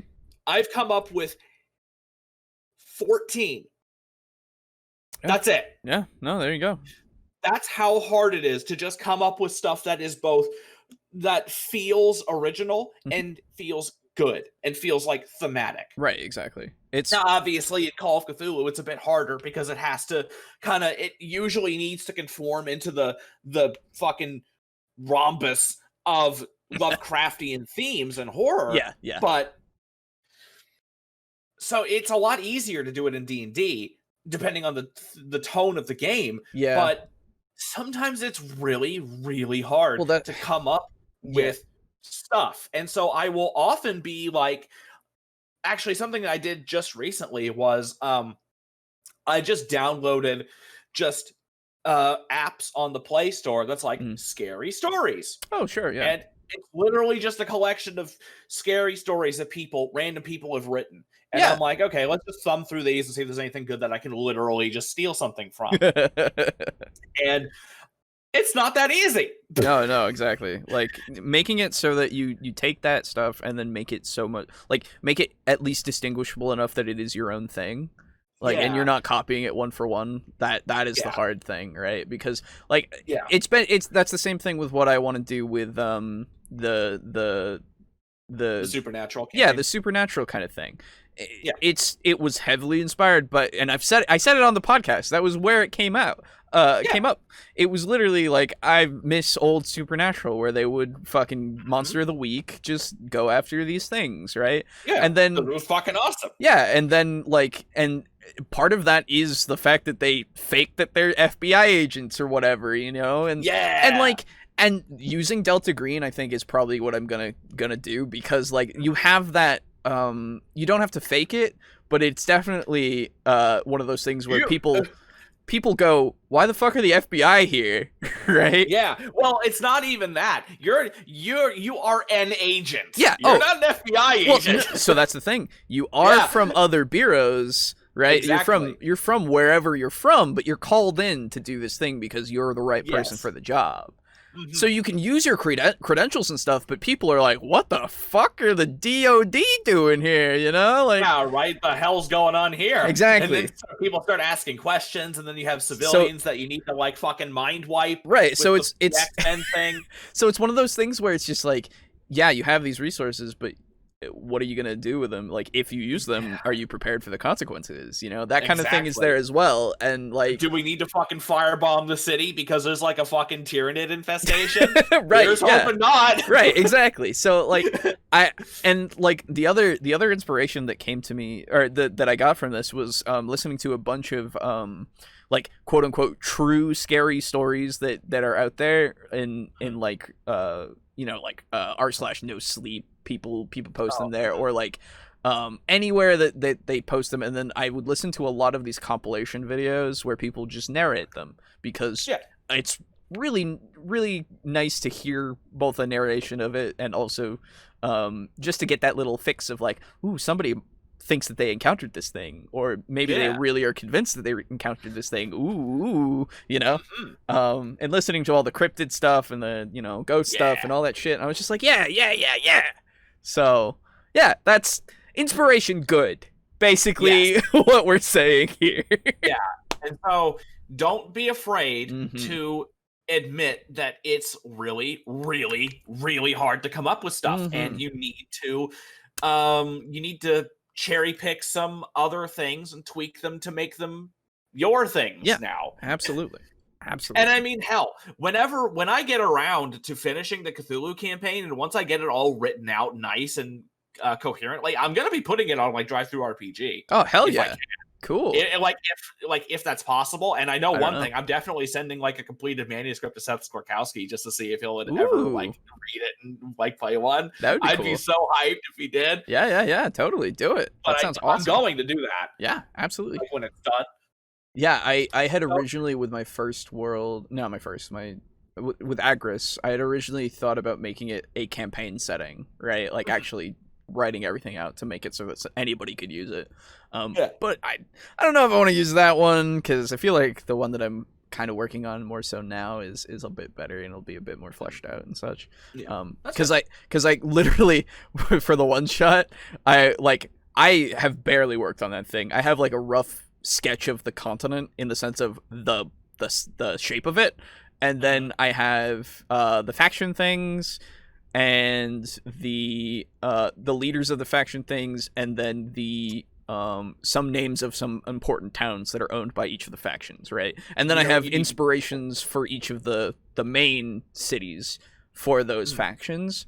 And then literally today I was just like, so you guys are high level in this, because the monster is like a challenge rating 13, right? And so I was like, yeah, you guys are high level, and probably you've done a lot in Oxygen at this point, and so the factions probably have come to try to like recruit you because you're powerful and they like that, and they kind of need you for shit because that's how it be. If you want, I will describe the factions and what like they are about, and if you want to have gotten a boon from them, it might have given you something. And then I literally right then and there just started expounding on them without any, like, I had the ideas in my head, and then I just put them to the actual like paper, basically. And it was nice to have that inspiration to, or not the motivation to actually do that, right? Because I haven't had that for a while. So now you know what you need to do. Are you married to the shape of the continent as it is? I have a general idea of what the shape should be, but not entirely. Okay. But I remember that site that was shown to me. That is like a continent maker. That one. Yeah, the one that I used to make my world. Yes. Yeah. I will send you a link to that so you can just use that. Yeah, I should. So good. I should really do that instead of whatever I was doing with the other one. Because I want to actually make it like make sense and be big, and not like a mini or not a copy of the size of Australia again, right? Because I did that last time without knowing it, and then found out and was like, oh, It's like, well, damn it. that's like not even big enough that I thought it would be. Oh well. So I'll be right back. I just need to use the restroom. Yeah. Let's take an intermission. All right. Okay, welcome back. I want to point out that we've made it 11 minutes into the video. Yeah, because we keep going on fucking tangents. Well, I mean, they're related. I hope so. hopefully they're useful tangents. Yeah, hopefully. But yeah, let's continue on. Yeah.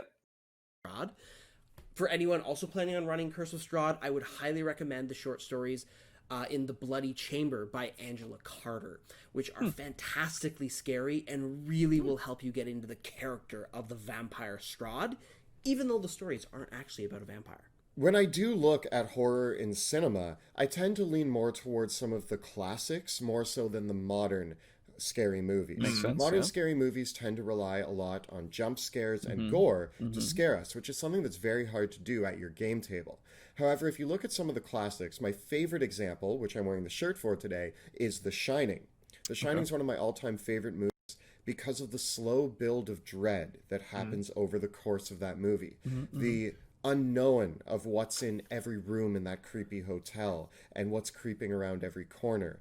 And it just builds in my imagination these thought-provoking elements. So I try to think of the way that that movie is structured and the way that it is delivered when trying to come up with how to deliver horror at a game table. I was gonna say, that kind of makes me think of if you want to invoke that kind of overactive imagination, I guess.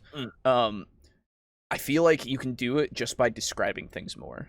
You know? Yeah. Like instead of I'm gonna try it tomorrow, and I'm gonna try to like use just regular ass things, right? Like the fact that the wind is blowing through the trees, like that's just I'm gonna point that out every now and again, just because it's just something mundane, but it makes the trees, you know, sway and bow, and it makes the shadows dance.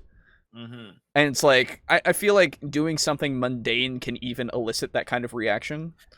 Yeah, because it's in a D&D game, you have sort of the same kind of, let's see, the DM's words have a similar weight to them as do an author's words in a book. Agreed. Where if an author in a book specifies something, it's important. Yes.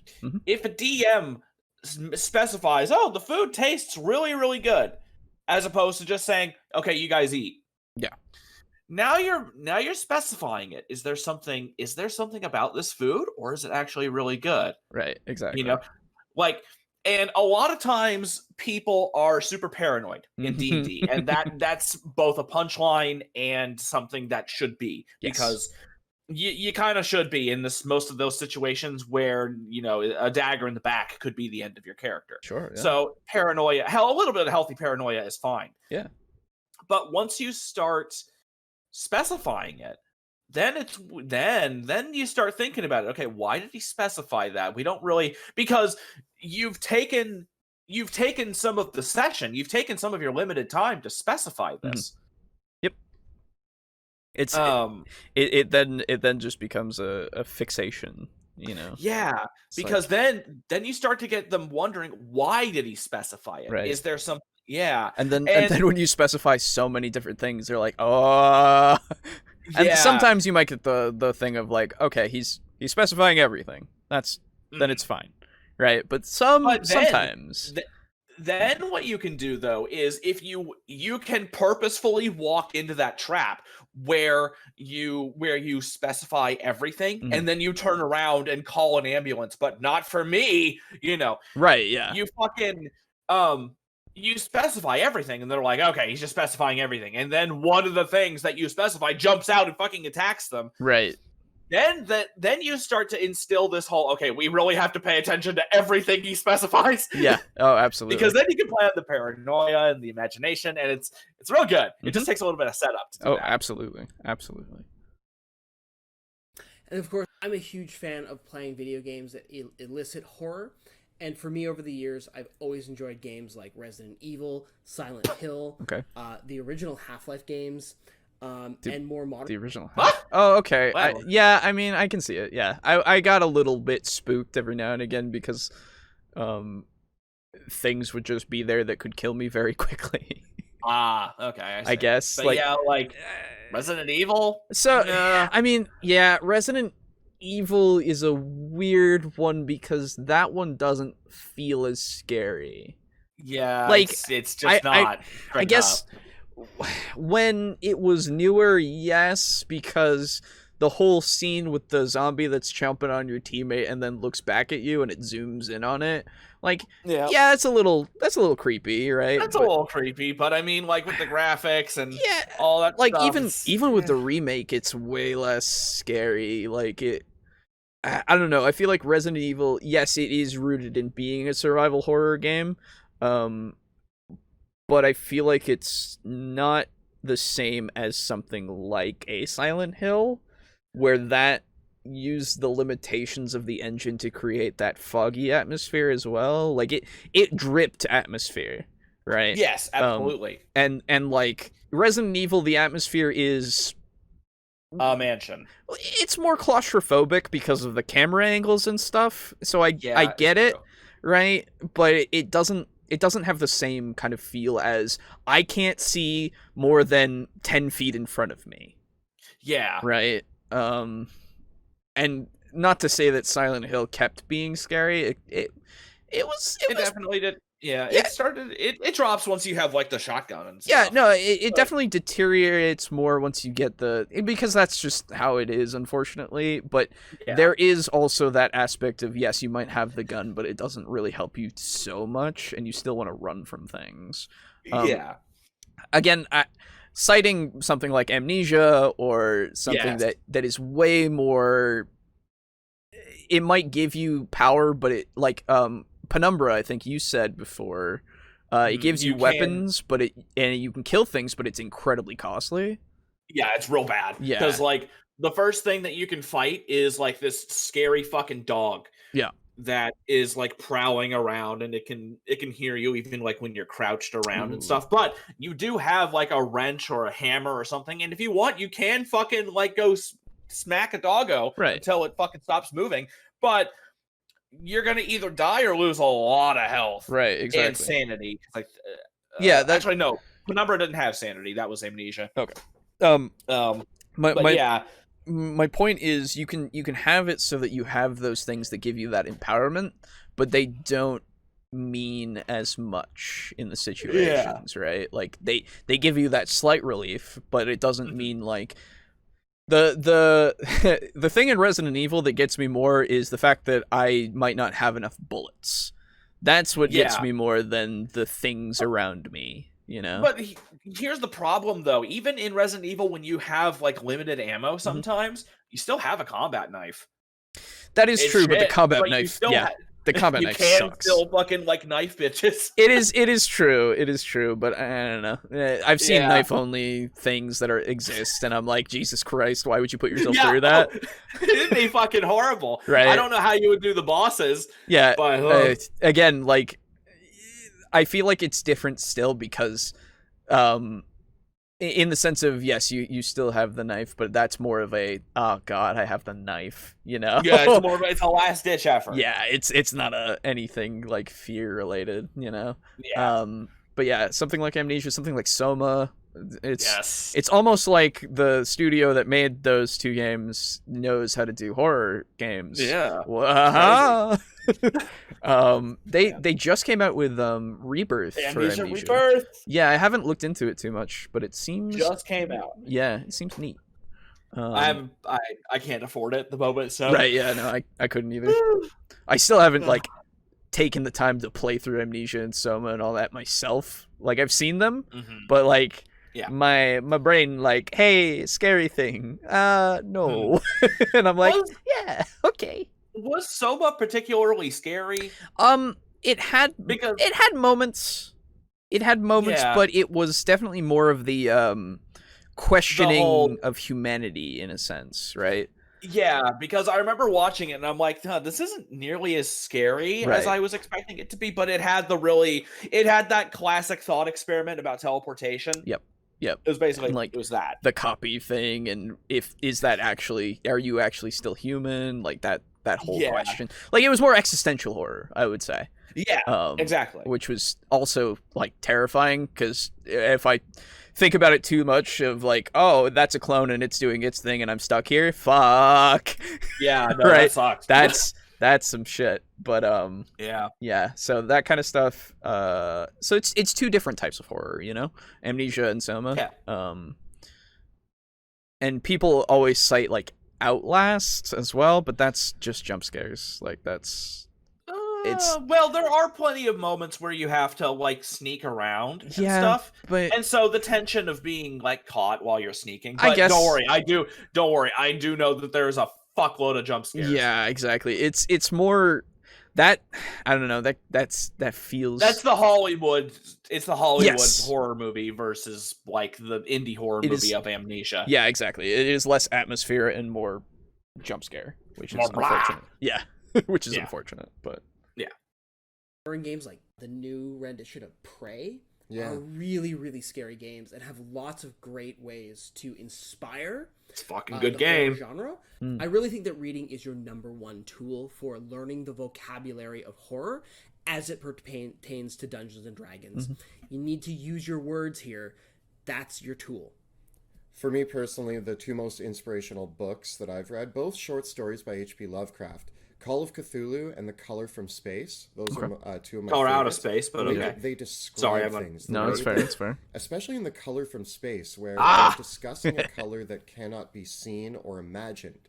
So my imagination just fills in all the blanks. There's a lot of sections in that story where they describe things very loosely, but very horribly, so that I just have enough elements to create a grotesque monster in my head without really knowing what it is specifically that's being said. Yeah. I also think I would say that that's definitely more Color Out of Space than it is Call of Cthulhu. Yeah, Call of Cthulhu is. It's so normie now. it's well, I mean, honestly, it's very normie, but but you know what I mean. The thing is, the thing is with Call of Cthulhu, it's a great story. Yes, absolutely. But I think one of the problems with Call of Cthulhu, the story, at least now, not originally. Originally, it's fine. But nowadays, since you know so much about what's being described, it loses a little bit of that mysteriousness when they're describing the clay idol.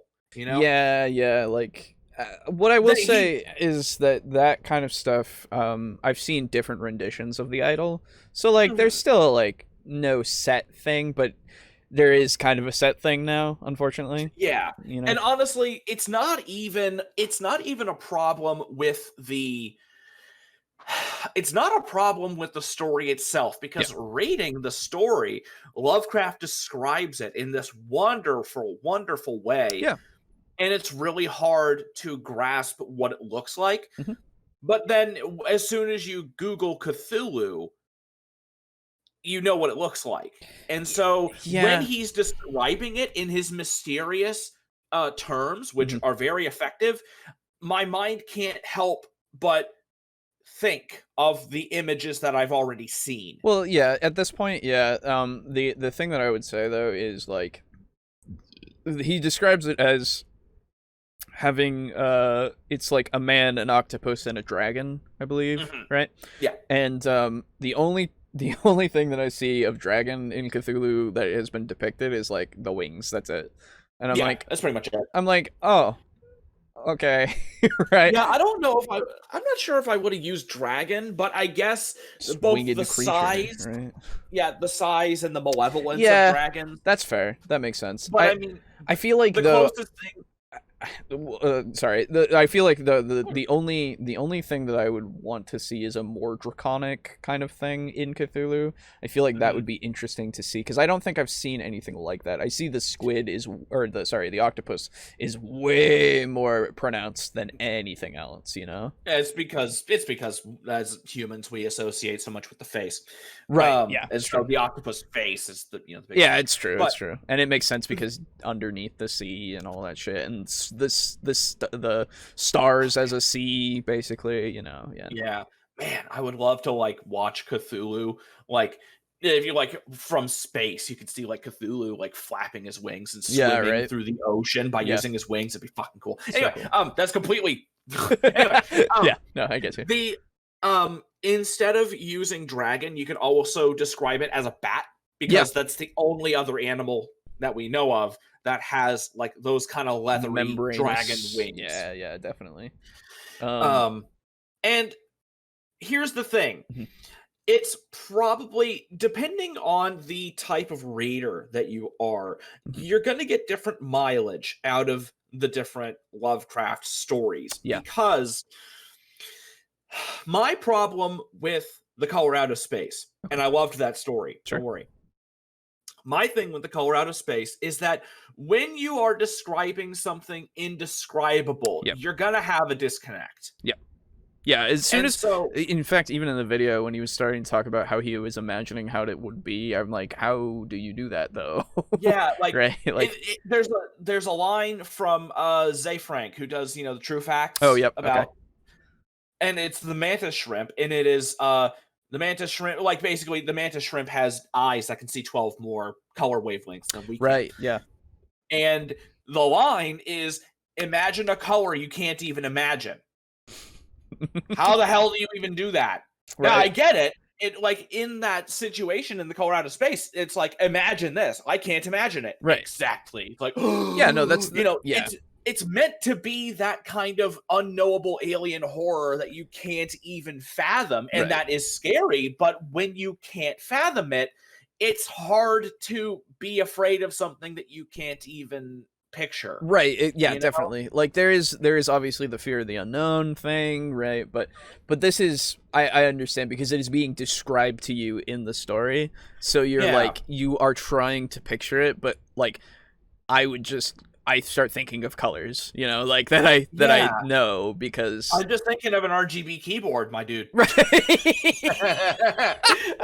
Yeah, no, exactly, right? Like it's like, and that's why one of the reasons why in the Color Out of Space movie, I like that they went with magenta.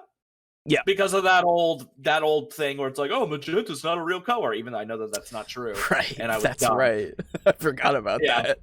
I had heard that before, and I'm like, so apparently dumb. It's not a color, and it's like something. I don't know. It's so stupid. But one of the things that I really, really liked about the movie was that they went into how vibrant and weirdly like neon the whole area became because of the color. Yeah. That's great. Yeah, I love that they did that. Yeah, that I still need to see it. It's like so fun. I haven't seen it yet. I just saw that just in, like, the trailers. Yeah, no, I know. It's just man, I want to see it so bad. But like, it's one of those things where it's, if it changes the reality that you're in, it makes it like, because the visuals of that, like, it changes their reality in a way where everything's a different color. So it's like, that's different, right? Like it's not, and like you could just, disassociate with it and go, well, it's just the lighting of the creature, and now they're just that color because of the lighting of the creature, right?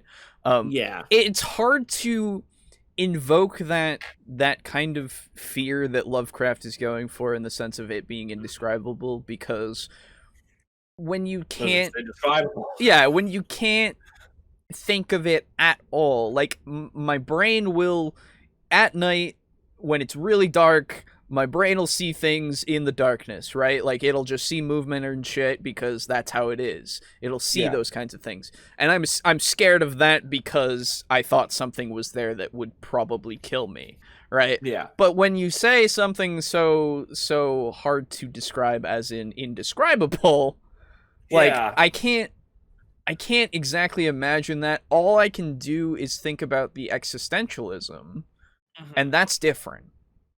In a way, one of the ways that I like, just thinking about this, that movies and tend to actually kind of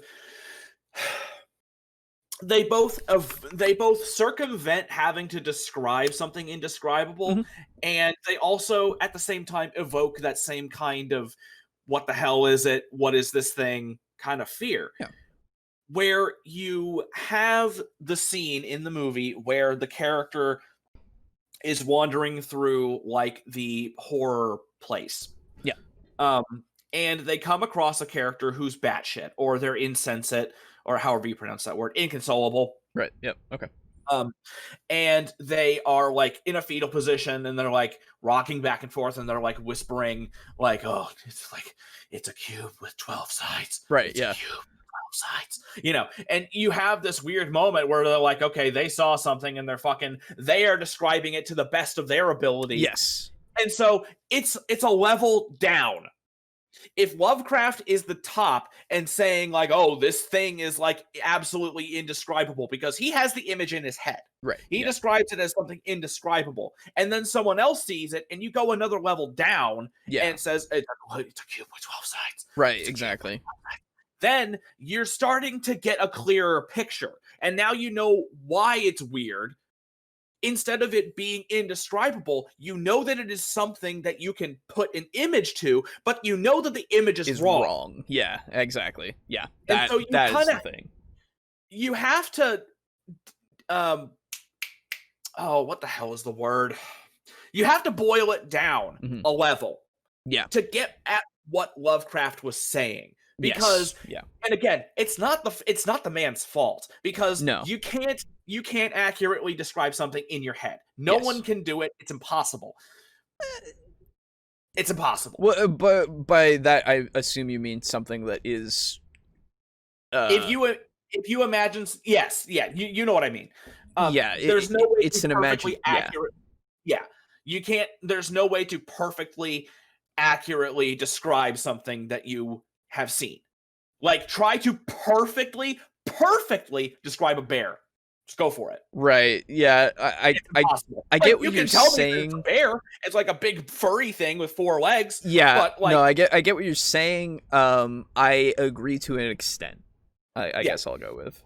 And especially, like, even more so with Lovecraft, because all of the stuff is indescribable. Yes, exactly. And I mean, hell, there's another example you can take from this. Take the Kuatoa from D&D. Yep. The Kuatoa are deep ones. Yep.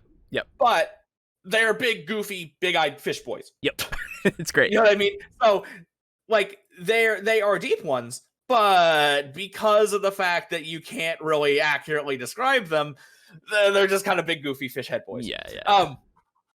And so you need to have that second layer where this where is you have something. Oh, sorry.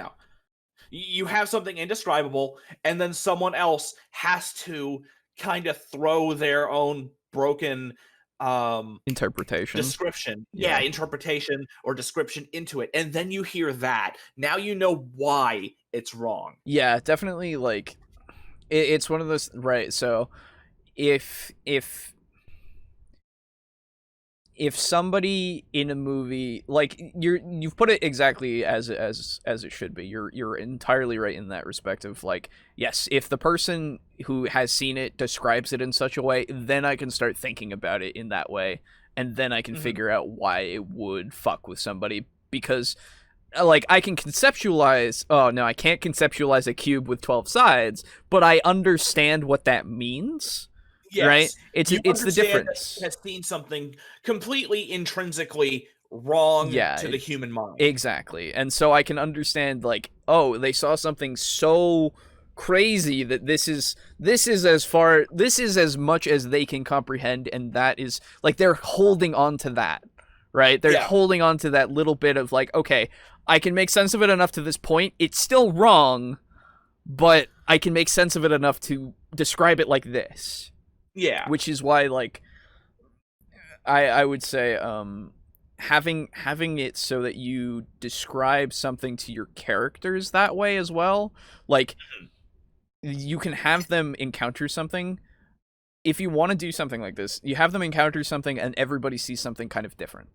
in a way, Mhm. right? Like Yeah. it's hard, right? You describe it as, so they see this thing and it's the cube with 12 sides for this one person, but for the other person it's a pyramid with that the sides themselves are outward, right? Like That's weird. right, like it doesn't, right, it doesn't make sense, right? Like the Yeah. like, I'm trying to describe it like to myself now, of like, I have it in my head in a way of like the pyramid, and then the sides all are kind of like poking out, right? So it's like but it's convex. kind of, but it's a pyramid still. Okay. Right? Like it's non-Euclidean, right? Yeah. In its geometry. That's that whole word. You want to make it so, and then somebody else sees a sphere that is a cylinder. Yeah. Right? Yeah. Yeah, so you start describing shit like that to them, and they're like, oh, okay, that's fucking weird. And, like, how the hell am I supposed to... How does that work? How does that... What? And it doesn't work. And then they start... Yeah. It's like the whole giving a computer a paradox, right? Because it's like, that doesn't exist. That doesn't work. I don't understand. So it's trying to give them something that makes them visualize that. Yeah. Another way that you can really... we are just going on, and we're not even... Dude, I'm fine with it. I'm fine with it. I'm actually super invested right now with this. Yeah, right? It's right. Another way that I intend to do weird shit in my Cthulhu game is if I ever have a monster that is something like otherworldly. One of the things that you should definitely do is fuck with the senses. Yes. And I don't just mean sight. So, like, you walk into the room and, the door creaks shut behind you, and all you can hear is your own breathing and your own heartbeat. And you can hear the wood paneling creaking beneath your feet as you walk further into the room. And all of a sudden, as you turn the corner and you start heading down the hallway, you begin to smell something. You smell something really, really purple. Yeah. Okay. So like, this is actually in real life. My mom quite literally will tell me when she tastes green, and I'm like, what do you mean? Yeah, no, there are people like that. It's what the hell? Synesthesia. Sure. Yeah. Synesthesia. And like my mom will just tell me like that tastes green, and I'm like, I get what you're saying because we're talking about a vegetable, I think, but like, that's not a thing. You can't do that. And I've actually had a situation like that in my life too, where we have a really, really nice Mexican restaurant not far from where I live. Nice, yeah. And they have like all West like American Mexican restaurants. They have like appetizer chips that they bring out. Oh, sure, yeah. And the chips that they have there are really good. And when they come out fresh, you still have some of the oil left in there. Yeah. And you can taste like the warm oil. And I don't know what the hell it is, but I swear to God, when you eat those chips, they taste like heat. They taste like how heat would, I feel like heat would taste. Oh, jeez, that's so weird. So it's really weird. And I know, like, it tastes like fucking flour tortilla chips and oil, but like it tastes like how, because I have had oil before. Yeah, you know exactly. What I mean? Right. I drink oil all the time. No. Right, yeah, I just down that shit. Yeah, I have fucking like fried food and fucking olive oil and shit. And I know it, like canola oil and butter, and I know what oils taste like, but it's such a strange, unique taste. And given with the texture, like the crispy, flaky, dry texture of a chip, it tastes like heat. And it's so weird. That's so strange. It's so weird. But yeah, synesthesia, for anybody who doesn't know, synesthesia is when your brain combines senses. Yes, yeah. Where the most obvious example is when you think of the number 1, 90% of people attribute the color red to 1. What? Really? Yep. So like when you think of the number 1, most often it's the color red. Weird. I didn't know that. Yeah, it's weird. It's also the same reason behind the Kiki Boba test. Kiki Boba. If you know what that is. Is that the showing? Wait. There are 2 shapes. Okay. Hang on. Kiki and Boba. Welcome to the time when we learn things, everyone. Yep. Okay. No, so, it's good. Yeah. All right. So this. Okay. So these 2 images. Okay. Which one looks like a Kiki and which one looks like a Boba? I guess I would have to say that the Boba is the right one and the Kiki is the left one. Again, that's 90% of people because Boba is a rounder word. Okay, that's what I was thinking. And Kiki is a sharper word. Okay, whatever that means. Right. So that's how you can really inject weirdness into a horror game. You fuck with that because 90% of people have some degree of synesthesia. Right. Some degree. And there are people who have it to the extent where they like when they're doing a math problem, a mental map of numbers and equations just appears in their head. Wow. Is it the GIF? Is it the GIF of everything in front of Kinda.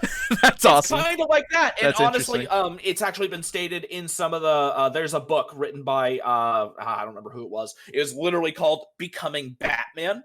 Oh, okay. Where they go into Batman's actual like physical training stuff and the amount of calories you would need, how often you need to train, and whatever to achieve the level that Batman has achieved. Okay. And you need like the highest level of synesthesia to do it, to help with like studying and stuff. Okay. Interesting. So anyway, winding it back around to horror. I mean, hey, really it's stuff with the mind, so this is good to know, you know? Yeah. So when you have these situations that need to be alien and weird, you start fucking with the senses. You tell them that they smell purple. They taste the sound. You know, they can taste the sound on their tongue. Well, like, if you were to tell me that I started tasting the cold, like, I'd be like, wait. So, like, my tongue is cold? And be like, no. No, you taste the taste of cold. It tastes like cold. And I'd be like, so, like, ice? He's like, no. No. Cold. Cold. It's like, like, right. This cold is so otherworldly. Yeah. And so all-encompassing and so permeating, you can taste it. Yeah. Literally. Yeah, and it's fucking weird. Yeah, that is strange. I'd like that. I like that a lot. It's like, and that's something where you can have like the fucking Windwalker, like if like the Wendigo, you know. Oh yeah, and, you're up in fucking Alaska and you're fighting him. It's like, oh shit, absolutely. Anyway, let's bring it back. Let's get back to horror and D&D. I honestly, I'm glad this is bringing up so much more discussion than just what the video is putting forth. Yeah, it's very good. That horror in Dungeons & Dragons is one of the perfect opportunities to look outside Dungeons & Dragons at other role-playing games that live inside the horror genre. Games like the Gumshoe System, Call of Cthulhu, Monster of the Week, and Harlem Unbound are all fantastic examples of role-playing games that really get into the meat of how to execute horror. Sure. And I strongly recommend picking up any of those books because they do have really good advice on executing horror in a role-playing game. So let's discuss how horror works and how we can implement it into our games. Great works of horror, literature, movies, and video games contrast the horrific elements against the normal and the everyday. Yes. They use this to build a pace of revelation that escalates from just unease to dread to terror to finally true horror. Presenting horror is all about managing the pace of revelation. What the hell is a Manila thing doing in a fucking snake temple? I don't know, man. That's weird. What are those, like, ghouls? Like, what like, what the hell? What is this spread? This is weird. It's neat. It's neat, but like... I mean, hey, it's horror. Horror. And release. Building up your expectations for that moment where the horror really unleashes. I love that It's temple. the feeling of knowing something terrible is going to happen, but it hasn't happened yet. And it's building up to that until the inevitable moment when you come face to face with your nightmares. The anticipation that something is out there, something awful is about to happen, is often more terrifying and horrifying, and really is more important than the scare itself. It's why we're so flippant about jump scares in video games and horror movies, because they don't feel as intense. But when that moment happens, the payoff is huge. The adrenaline rush that happens when your players have to draw their swords and ready their spells and confront the horror head on, that is what it's all about. That's what makes it worthwhile. Yeah, but you can't just jump right to that. You want to build up to it. It's the build up. Yeah. Now, to do the build up, there's a few really key strategies in how we use language and present our descriptions of the world. It's about building an atmosphere using two things: the uncanny and the unknown. The uncanny is that feeling of dread, the feeling that something isn't quite right. It's that building feeling of suspense and adrenaline in you that's saying adrenaline is the name of the day here, or word of the day. Yeah, I was gonna say. Like, man, they have used adrenaline a lot here. I mean, you got all that adrenaline in you. You got that much adrenaline. Your players are gonna crash halfway through the game. Like, man, whew. No, but I need a monster just to wake back up. But no, I agree. Like, yeah, if you, the thing is, you can make anything feel uncanny, right? Like like what I was saying with the whole describing something just normal. Just describing it makes it notable, and that makes it more like it just makes it so that it's like, oh no, there's something about that. Just like you were saying, of like, oh, they'll start then trying to pick it apart, right? Because it's just like, oh, why did you, and you're just behind the screen going, I don't know, horror. Like, what? Yeah, fucking horror. God damn it. Why am I telling you about that? It's just you're walking through the forest, and the leaves are rustling, and the dead trees extending skeleton branches down towards you, and there's a strange pedestal like in the middle of the path, and there's a goblet there, and you know where I'm going with this, and as you reach the goblet, and it's this clear, clean liquid. You raise it to your lips, and it tastes like semen.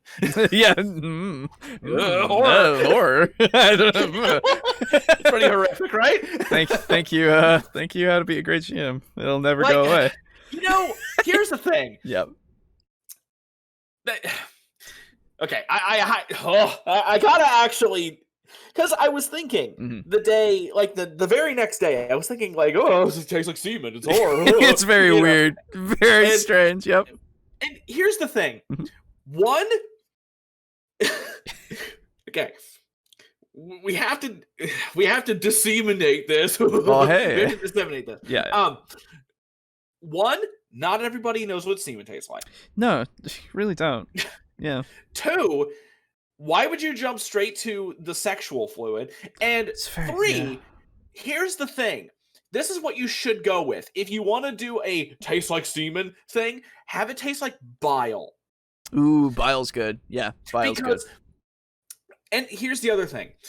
You don't want to do blood unless it actually is something that has metallic substances in it that would lend that coppery taste. Because, like, the majority of people probably peel like skin off their lips, like as it's like shedding. Yeah. Because, and eventually you will get a cut on your lip and you will taste your own blood. Or hell, you get a cut on your finger and you like suck on it to like make it stop bleeding. You taste blood. Blood is a taste that's not really frightening unless it's not really a frightening taste. The only time it would be frightening is if it's unexpected, I guess. Yeah, exactly.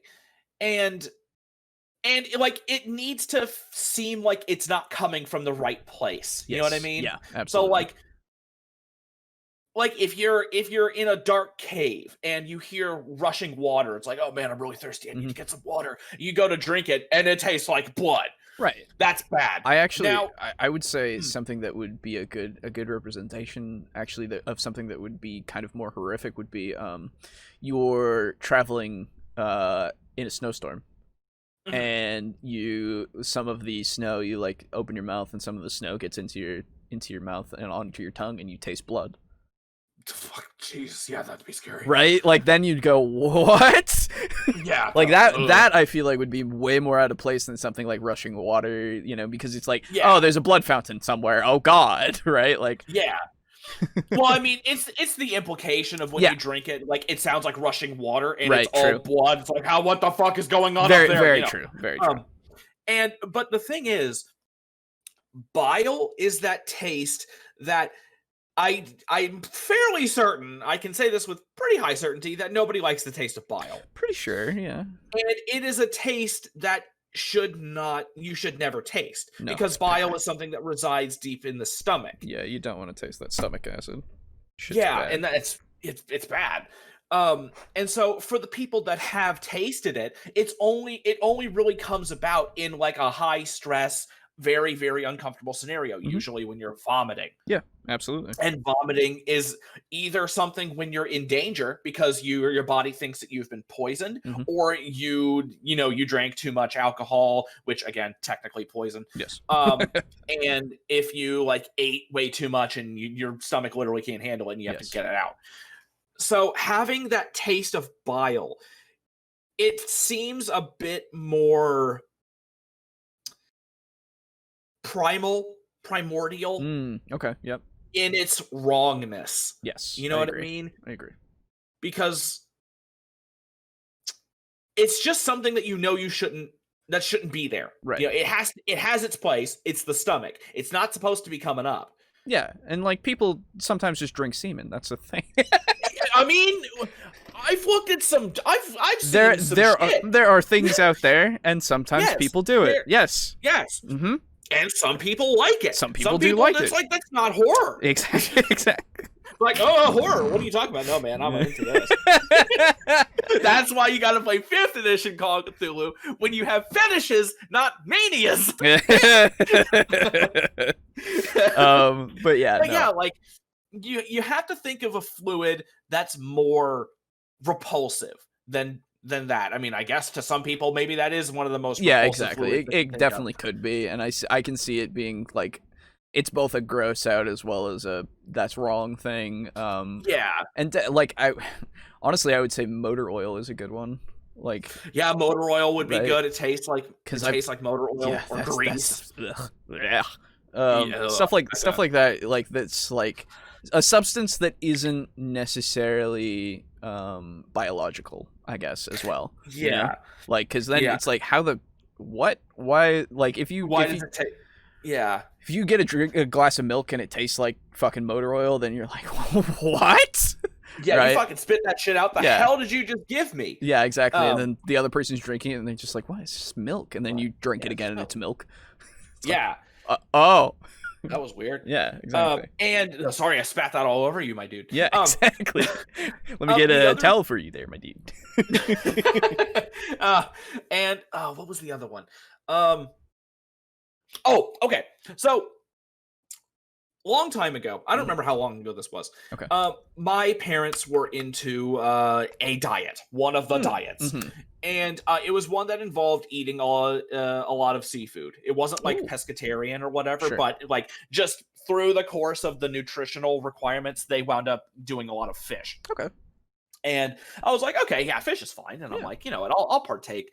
And and this is actually something that grossed me out to the point where I don't want to eat fish anymore. Oh. Any fish. That sucks. Yeah. Fish good. I very rarely eat fish anymore. And really the only seafood that I eat, I don't like, the only seafood that I like is crab and lobster and calamari. Okay. Well, that's fine. Yeah, I can still do those, thank God. Yeah, really, I would be like really sad for you if you couldn't. Yeah.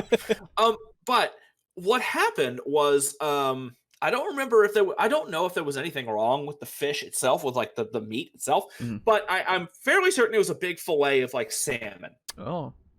And they seasoned it up, put it in the oven and cooked it. And when they pulled it out, there was some sort of like it just happened due to the heat and like the actual cooking process. There was like a split down like the center of the fillet. Okay. And the meat had just separated. Yeah. Happens. And I don't know what the hell it was, but inside the split of the cooked fish, there was like this really thick, white, creamy glop. Oh, yeah. I know what that is. What is that? So I mean, I've seen it in like it. You can get it in lobster and stuff. I don't know what it is, but I know what it is, right? Like, yeah, okay, so you know what I'm talking about. Yeah, I've seen it. And like I saw that, and like as they were cooking the fish, it like was like moving, and it looked just it just looked so wrong to me. It's like because I know what fish looks like. Yeah. When it's salmon, it's like that nice pink/orange look. When it's lobster, it's that nice creamy white flesh. When it's crab, it's the white flesh surrounded by like the pink outside because the carapace. And shrimp turns pink, and like this is something that should not be. Yeah, no, I hear you. I shall know it by its foulness. And I fucking knew it. And like that day, I'm like, oh, that is so disgusting. I did not want to ever eat that ever again. Fair, yeah. Okay. Yeah, and like just seeing that fluid there in the meat, where I knew that it like I had never seen that before, and it just looked so foul. I never tasted it, I never smelled it, but I knew that it shouldn't have been there. And I'm like, no thanks, I'm good. And ever since then, I just don't want to eat fish. Yeah, no, it's fair. not even that I have like a fear. It's like, oh god, it's gonna have that nasty white shit. It's gonna pop in my mouth. It's not even like that. I just don't really. It just kind of made me not want fish anymore. Yeah, no, it's just like a slight uncomfortability. Yeah, and so yeah, having something weird show up in something normal again, like your milk to motor oil example. Yes, yeah. That can really be all you need. Yeah, you know, definitely. It doesn't have to be semen horror. It doesn't have to be that. It doesn't even have to be particularly gross. It can just be wrong. Yeah. It can be incorrect. Yes. Yeah, absolutely. Like you're drinking something that's a liquid, but then it's like solid. And then it's like and then you like look at it again and it's liquid. It's like and then you fucking when you drink it you have to chew it. Yeah. And then like people around like you are looking at you, what the fuck is this guy doing? Yeah, exactly. And like somebody else is drinking it just fine, and then you look back at it and you start drinking it and it's drinkable again. It's like, what is happening? Yeah. Right. And then that's when you roll a fucking reality check. Definitely, yeah, definitely. So if like confusion is a good thing to use, I would say for horror. Right? Like, because confusion is one of those things of you're invoking the fact that they don't understand what's going on. Yeah. So it's definitely leading to that whole like why. Yeah. Like they were going into there were 3 different levels of it. It's like it was like dread and then dread and then horror and then terror and then like a fight or something. I don't remember the exact steps they took. Right. But confusion, like just basic confusion, just tiny little things going weird in the area where they're supposed to be like going weird. That's step 1.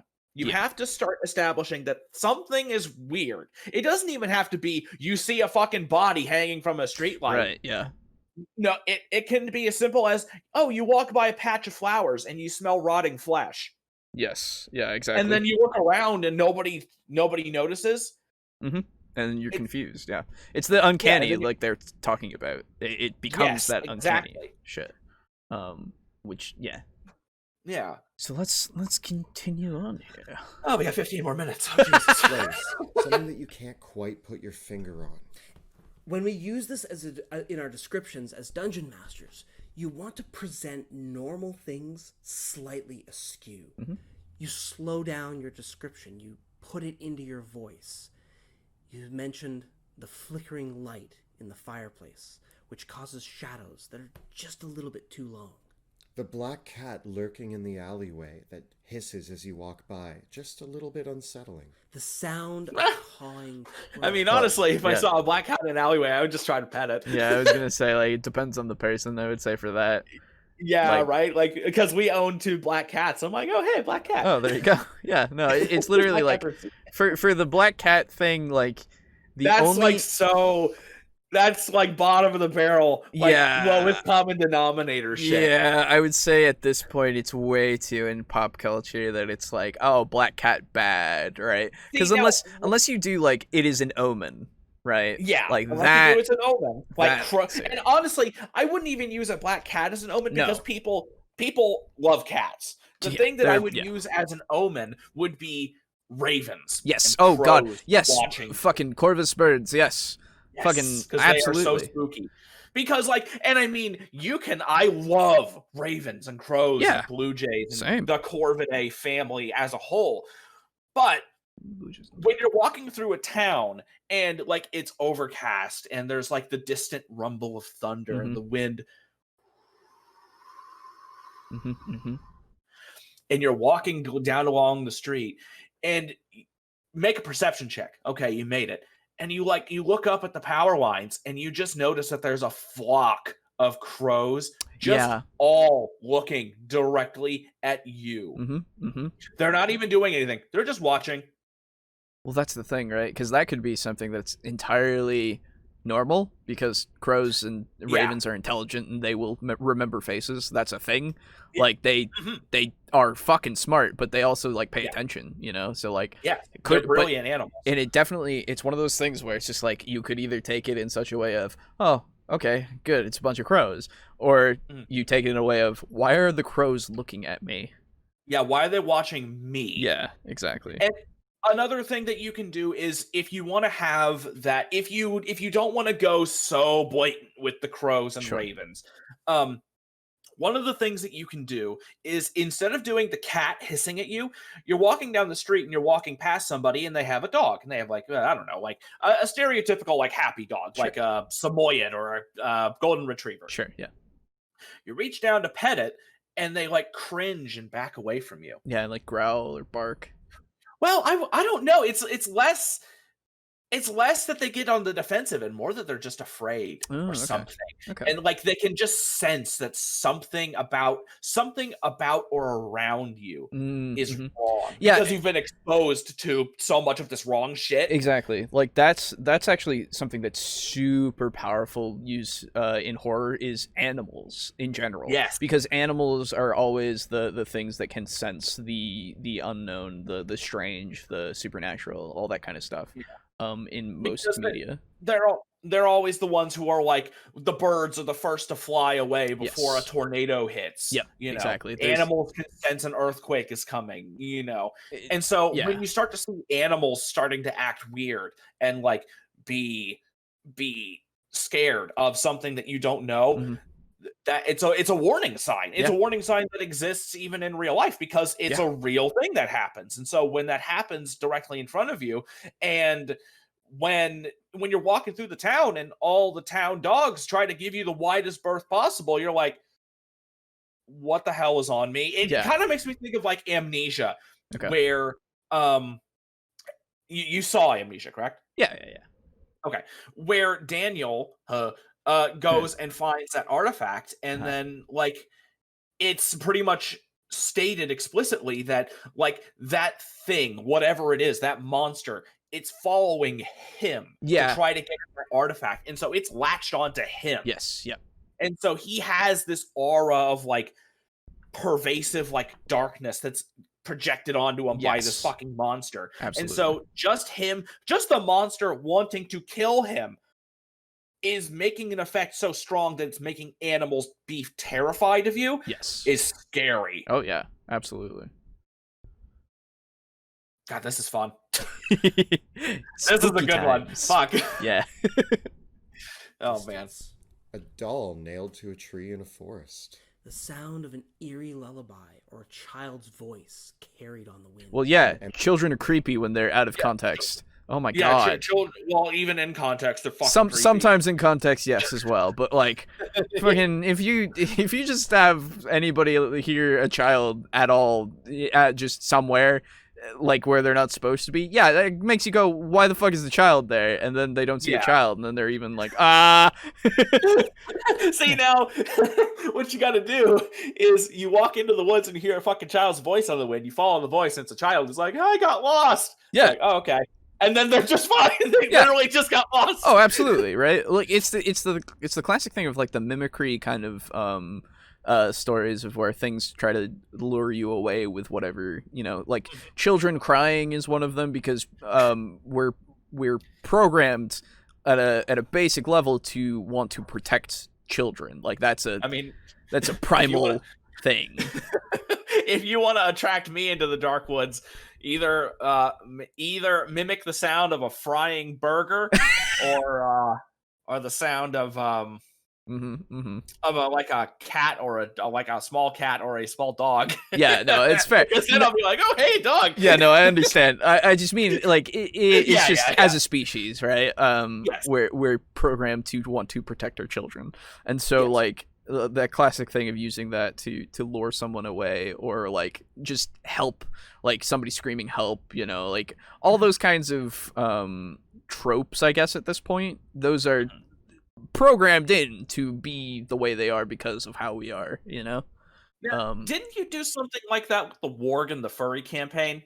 With the warg, the one that killed Kalunga in that fight, wasn't the warg like mimicking stuff? I don't remember. I think they can do that. No, they can't. Warg. I don't remember how it's pronounced. Yeah, it's warg. I don't think I made the warg mimic anything. I don't remember, honestly. Don't think so. It might have just been like the fact that it was making the noises and they sounded like wolves, because they're very similar. I don't remember though. It's a good question. Yeah, I don't remember. Yeah, it's been a while. Yeah. Empty playground in the middle of the night. All of these things are just slightly creepy, but they're pretty normal. Yes. And just inserting these little bits of description really start to get the players to question their perceptions. They prime them to start thinking about what they don't. Don't talk to me about primer, dude. So when we discuss the unknown, Lovecraft... I gotta prime so many Tyranids, my dude. Yeah. That's gonna suck, man. Yeah. That's gonna be tons of fun, though. Oh, yeah. famously claimed, the greatest fear is the fear of the unknown. Oh my god. Oh yeah, I was gonna say Aiden's not here, I'm glad. Yeah. It's the quote, everyone! We found it! Yeah. How many times we heard that this month? Oh, like 6, I think. I don't know, man. Too many times. Let me ask you this. Was that quote directly from Lovecraft, or was that in one of the works? I think it was directly from Lovecraft. I'm pretty sure. Yeah, no, it's... Again... Like I said, Ed, it's a good quote, and I understand that it's so overused. I get it. Yes. Yeah, it's like why so serious? It's a great quote. Yes. Just shut the fuck up about it. Yeah, exactly. Like I understand what you mean. You can just say fear of the unknown is really good. And I understand. You don't have to give me the quote. Yeah, every time. Except for that one time. The one time, just once. Dark that scares us. But what might lurk in the dark? What's causing those footsteps on the second floor of the house? What just brushed against my leg? What is that strange magic that I feel in the air? What's that chittering off in the distance that doesn't sound quite normal? What was that shadow across the forest? Did something just move over there?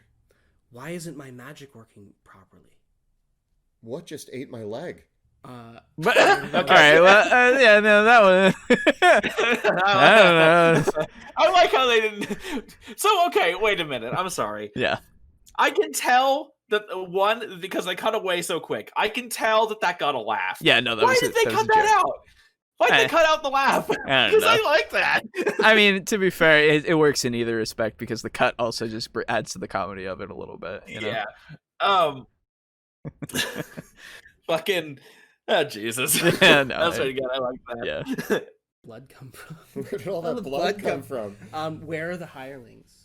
I could swear I closed this door just a moment ago.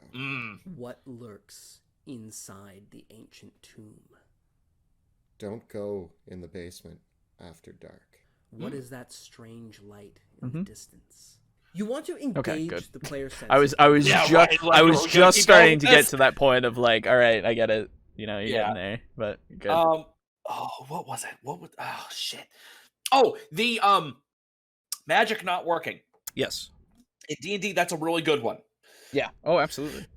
That's a really good way to get your players on edge because you've taken away in terms of the like classic horror equivalents, I guess. It's their cell phone, yeah. Yeah, you took away their cell phone and their shotgun. Yeah, no, it's true. That's the big thing. Now they have to use the combat knife, which is just the regular sword. But right. Or their stick. Yeah. Like the car won't start. You know. Yeah. It gets you to that point. Yeah.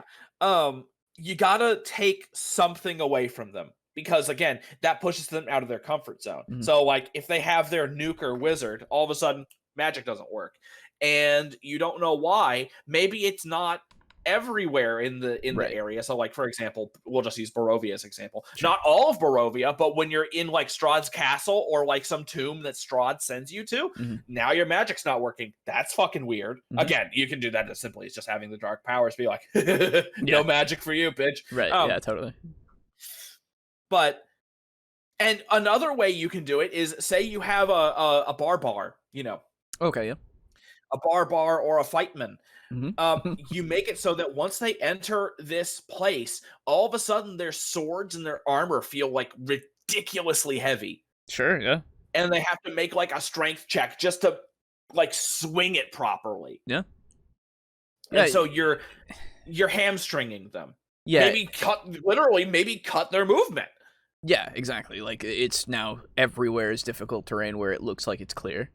Yeah. Right? Like, it's... And you make it so that these people who are so used to having all this power suddenly don't have so much power.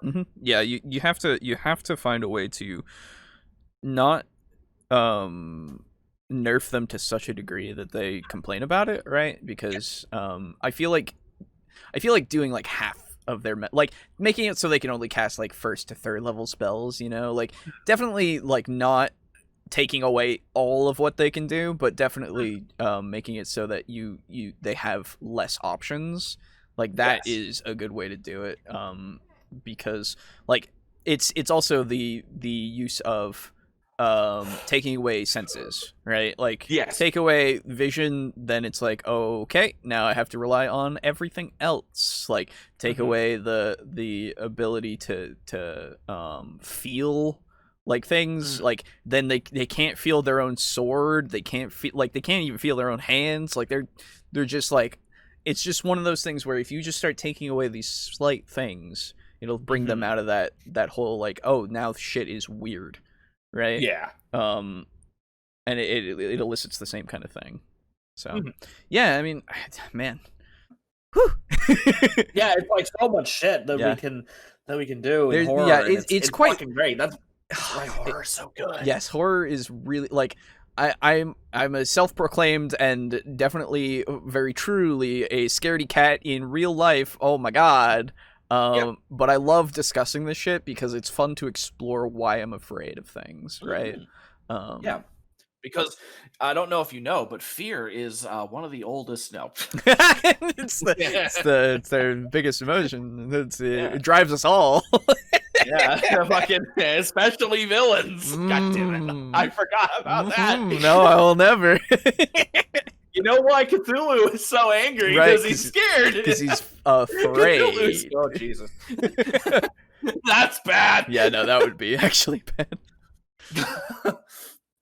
Descriptions. Use smell, use sight, use hearing, use the touch. All of these examples make the players question their reality. And one of the powerful things that you have here as a dungeon master is actually being metaphorical in your descriptions.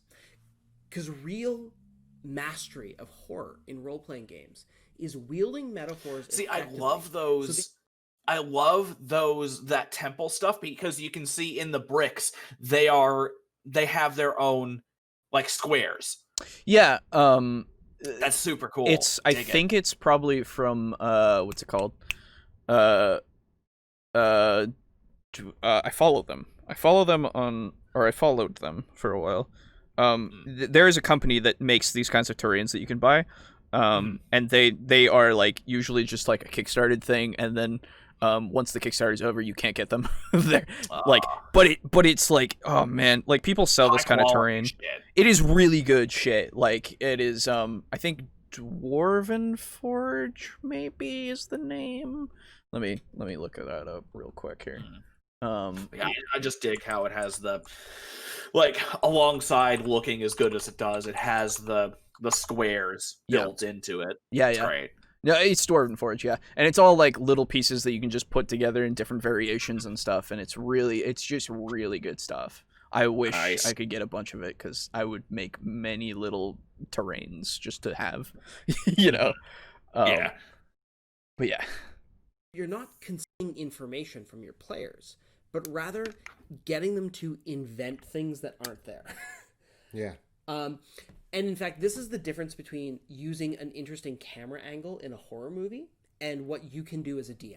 As a dungeon master, you can be kind of cagey in your descriptions. You can kind of skirt around things that are going to make players fill in the gaps with their imagination while still not actually holding any information back from them that would allow them to make a meaningful decision. One of the really big pitfalls that you can run into as a dungeon master with horror is by throwing the players into the deep depths of the unknown where they don't even know what is going on.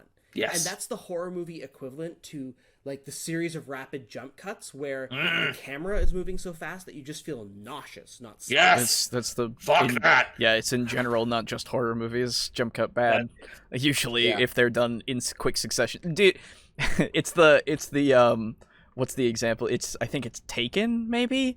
Where Taken or the new Die Hard movies. Yeah, where Liam Neeson, it's like 15 cuts for him to jump over a fence or something. Like it's a Liam Neeson. Really? Yeah. Oh, there's a Liam Neeson movie where he's jumping over a fence and there's like 10 cuts or 15 cuts. It's ridiculous. Okay. I would have to find the scene and show it to you later, but like it's fucked. Yeah, hang on, I'm gonna fucking look at that. Yeah, you 10 cuts to jump fence. Liam Neeson. Yeah, you find it? Brian Knowles jumps a fence. Yeah, no, it's real bad. Oh my god, that's so, like, I'm 1 second in and there's 3 cuts. Yes. Oh, exactly. Right? It's like, how many do you need to jump a fence? You don't need any. Can I put this? We're gonna watch. It's 2.7 million views. Yeah, we can look at it for a second. Yeah. We're at 1923. Okay, so we're at 1923. Yeah. I'll write that down real quick. Okay, 1923. Okay. All right. Yeah. Fucking ready for this shit? Put it in there. Look at this! Look at this! How many do you need? That's hysterical. It's so bad. God. It's so fucking bad. Like, I don't understand it. Anyway. So, top comment. It took them 15 shots when it should only have taken 3. I love it. Okay, 1923. Yeah. Hey, that's what my game is set. Hey. But yeah, Jesus. We're actually gonna take another intermission because I need to also use the bathroom at this point. So we'll be right back. Anyway, welcome back. We were talking about orcs and Urukai. Yeah. Good stuff. Yeah. And as soon as I tab back into the watch together, I see the fucking thumbnail for the 15 cuts to jump a fence, and I'm just immediately gonna fucking chuckle. Like, fucking hell, dude. Yeah, like, oh my god. I'm always happy when I can actually tell what's going on and they don't do like the okay. Gonna be a little topical. Fucking the new Mulan movie.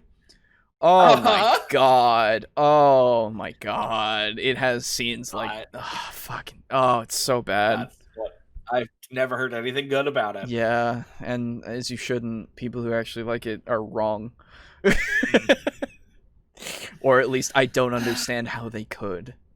Yeah, like here's the thing: the ones that like the new one never saw the old one. Exactly. Like they also the just old don't one's know what fucking good. great.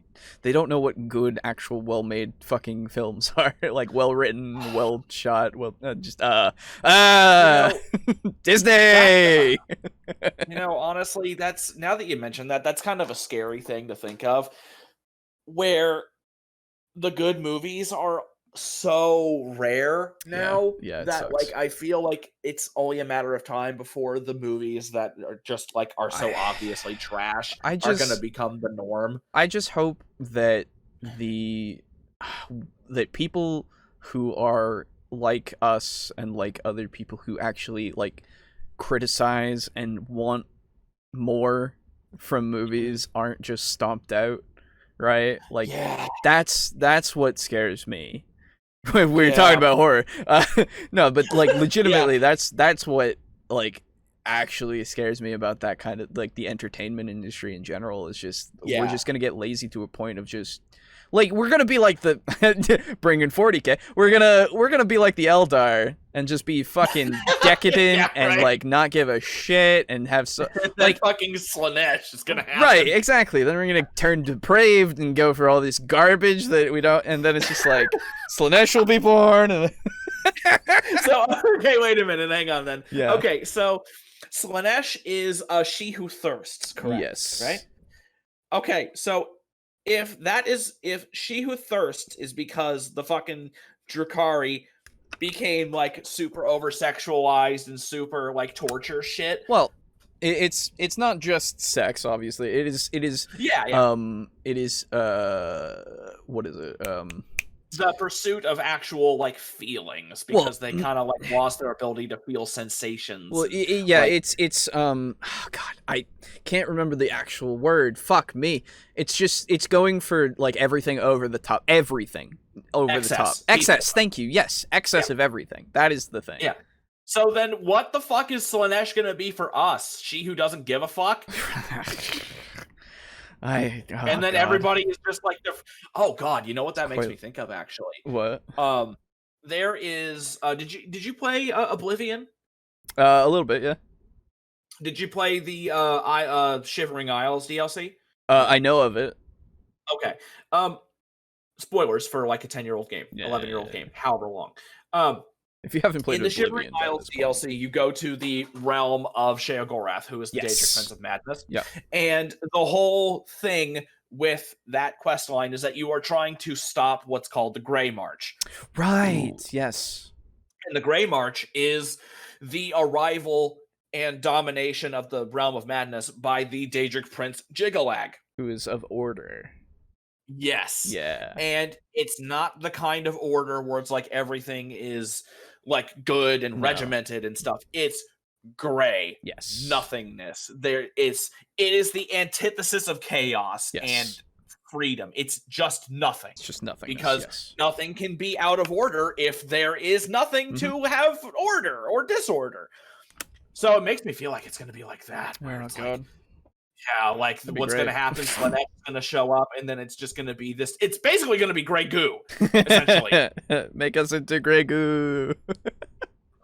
Anyway, existentialism. Fine, save us, please. Close the warp. Somebody, like, this is the whole, like, that's the whole point of the show as well, just to have fucking critical thought and think about this shit. Like, well, I mean, it just in general for the show of like, we think about things, we talk about things, we discuss things, and the day that I can't do that anymore is the day that I just don't want to be here. Yeah. Right? Like, it's better not become the norm, because I will always fucking fight that. So annoying. Anyway, all right. Aside from us waxing poetic about what we'll do with our shit, let's continue with the video. Yeah. It's where the camera is moving so fast that you just feel nauseous, not scared. The other thing about metaphors that I think is interesting is not only can it be used to highlight certain elements, but also when you're trying to describe the unknown, how are you going to know about it? I find that metaphors can be used to give players an actual real life example of what it is that they might smell or see or hear, something that they can relate to in their minds, and then fill in the gaps of what the situation is. Examples of metaphors that are really powerful in the horror genre are relating things that the players see in terms of the structures of buildings, in terms of the shapes of animals, in terms of the shapes of shadows, to the more macabre elements of the human body. So you might describe the way in which the limbs of a tree are almost skeletal. Hey! The paint on a building as gaunt and pallid, like the flesh of the dead. You might describe the way in which the grass is growing like hair falling out. Ooh, I like that. Yeah, no, that's a really good one. The grass, the hair of the planet. Get out. Relating things back to a corpse-like human body is a really powerful metaphor in horror, because the image of a corpse is perhaps one of the most uncanny and horrifying things, and the real ultimate unknown in all horror is what happens after you die. That is just a really easy checkbox. If you're not sure how to get into the metaphors or descriptions, that's the easiest way to go. Just relate everything to the dead and to corpses and to just creepy visuals that you have in your head, and chances are it will relate to the players at the table. So I don't know if I would always go for the dead. I mean, because there are plenty of things that are creepy without being dead. Right. In fact, a couple weeks ago, you remember when we were talking about? I don't remember if it was a couple weeks. Anyway, we were talking about one of the monsters that we were reviewing, and it was that blood stag. I think it was. Right. Yeah. Okay. I know what the inspiration for that is. Oh. And it is actually something that happens in nature. Let's see here. Deer antlers. And let's see here if I can find it. Yep, there it is. This is something that happens just as deer grow. Okay. Male deer specifically. When deer are young. Hang on, that's too big of a message apparently. Okay. Oh, is the picture too large or whatever? Here we go. I can get this one. No, it's actually just the link, apparently, is too many fucking letters. Oh, it's like 5,000? Jesus. Yeah, the message is over 2,000 characters. Okay. All right. Why are all these so enormous? I don't know. Are you just getting it off like Google? Yeah. It's probably like one of those things of like, since you're trying to copy the link from Google, it's being weird. Yeah, here we go. So this is something that happens to deer. They shed the velvet on their antlers. Oh, really? Oh! Yeah, and it's real fucking, it's nasty. But I mean, it's just something that happens as they grow. And so, like, when they're young, deer antlers are covered in velvet. And they shed it, and then that's when they become the more bony stuff. Really? And they just rub them off. They just rub it on trees to, like, rub it off. But you have this time where deer have these bloody, gore-covered antlers. That's cool. Yeah, that's really scary. Yeah. If I saw that, I'd be fucking terrified. Yeah. Jesus. And you don't always have to go for the dead. There are plenty of things that are scary when they are alive. Yeah. You round the corner and you see these strange large mushrooms glowing in the dark the same way a big fat hairy scorpion does. You know? Oh.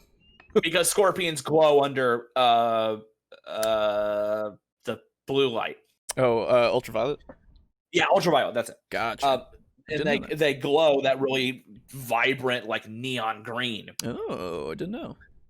Or in another way, you round the corner, see the mushrooms, they're glowing the same, they're glowing as would something putting off harsh radiation, ionizing radiation. Okay.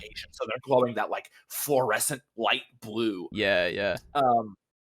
Or they're glowing they're glowing and putting off motes of light like will-o-wisps in the swamp. Yeah, you know, and so they have like those kind of like floating motes that will-o-wisps have. Yeah. And so it doesn't always have to be dead. It's just gas. Huh? It's just gas. We don't have to worry about it. It's just gas. It's just gas. And then you walk up to it with a fucking torch and you blow yourself up. Yeah, yeah, right. Like, fuck, it was just gas. And the other thing that you can do, and this is one where you can start getting a little bit, you can try to make it weird again, is, let's see. You round the corner and you see a pair of eyes gleaming out of the darkness, and they gleam with the light, the same kind of light you would see, like the glowing like a cat's eyes. Yep. You know? Yeah. And so you have that weird kind of iridescent look, or again, going immediately back to iridescence, you see these pale iridescent orbs staring at you back in the darkness. Yeah. Like you can't see its pupil, you can't see its iris or anything like that, but it's just this weird color. Yeah. And it doesn't always have to be dead. No, it's a decent enough way if you need to describe something that does look dead. Right. Yeah. But it is definitely something that I would say is good to use, but don't overdo it. Right. Yes. Because like the way they're saying it, I would say that it would get old pretty quick. Yeah. And if you do would it too sink much and become normal. Yes, exactly. Once you start saying that everything's fucking pallid like a corpse, I'd be like, okay, cool. They're really uniform in their painting. Yeah. The other thing that you can do is if you don't want to do, if you want to be a bit more descriptive about it. So we'll say, we'll go with the dead thing. Okay. Say that you walk up to a building and the door is painted with a pallid gray white, like the dead of a corpse. Sure. And as you approached the building, you can see that the paint on the building and the wood of the building was peeling off in the same way the bark would slough off from a fallen log. You know? Yeah. So you can, again, it's still dead, but it's not a corpse. Definitely using imagery from things in nature that are dead or dying, right? Like, like plants are very good for that because they do some weird shit.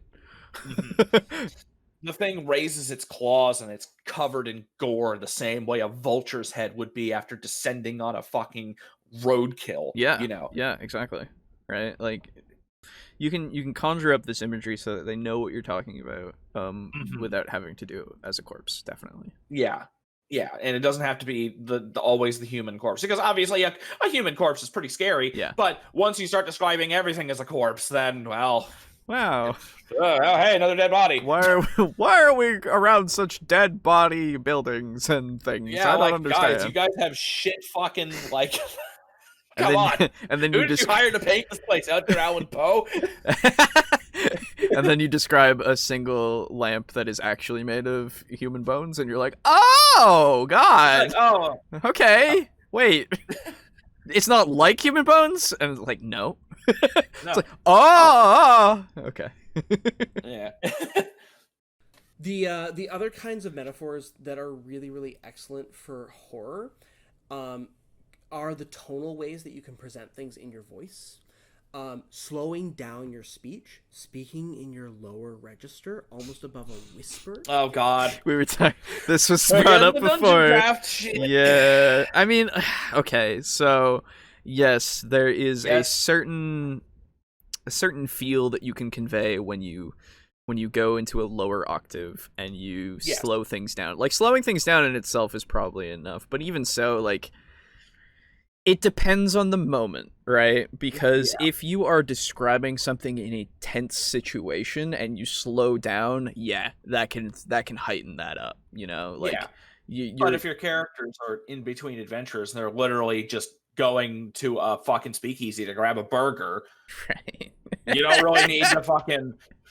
Like, you gotta know when to stop. It is, like, and I assume that's what they mean. I have to assume that that's what they mean, but it is kind of strange when you just say it like that, because it's just...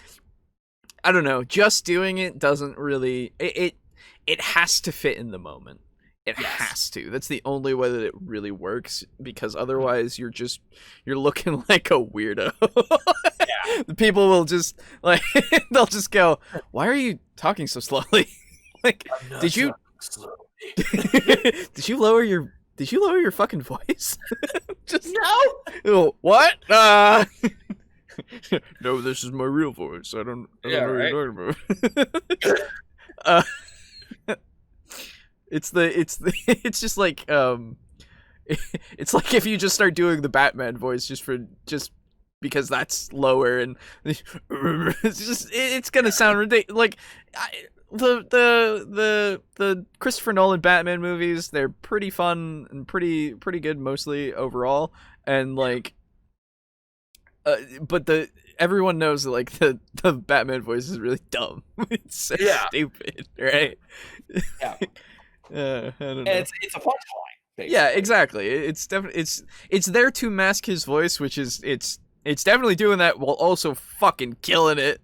Jeez, it's gonna destroy your vocal cords, but like, yeah, right. Like, dude, fucking, I know what, like, you know me. Yeah. With fucking Crawlerlash, yeah, killing my fucking voice. You can't do that shit for very long. No, yeah, it's definitely like you have to figure out where it works in your voice, you know, like, because you can feel when it hurts, and you can go, okay, I shouldn't do that probably that much.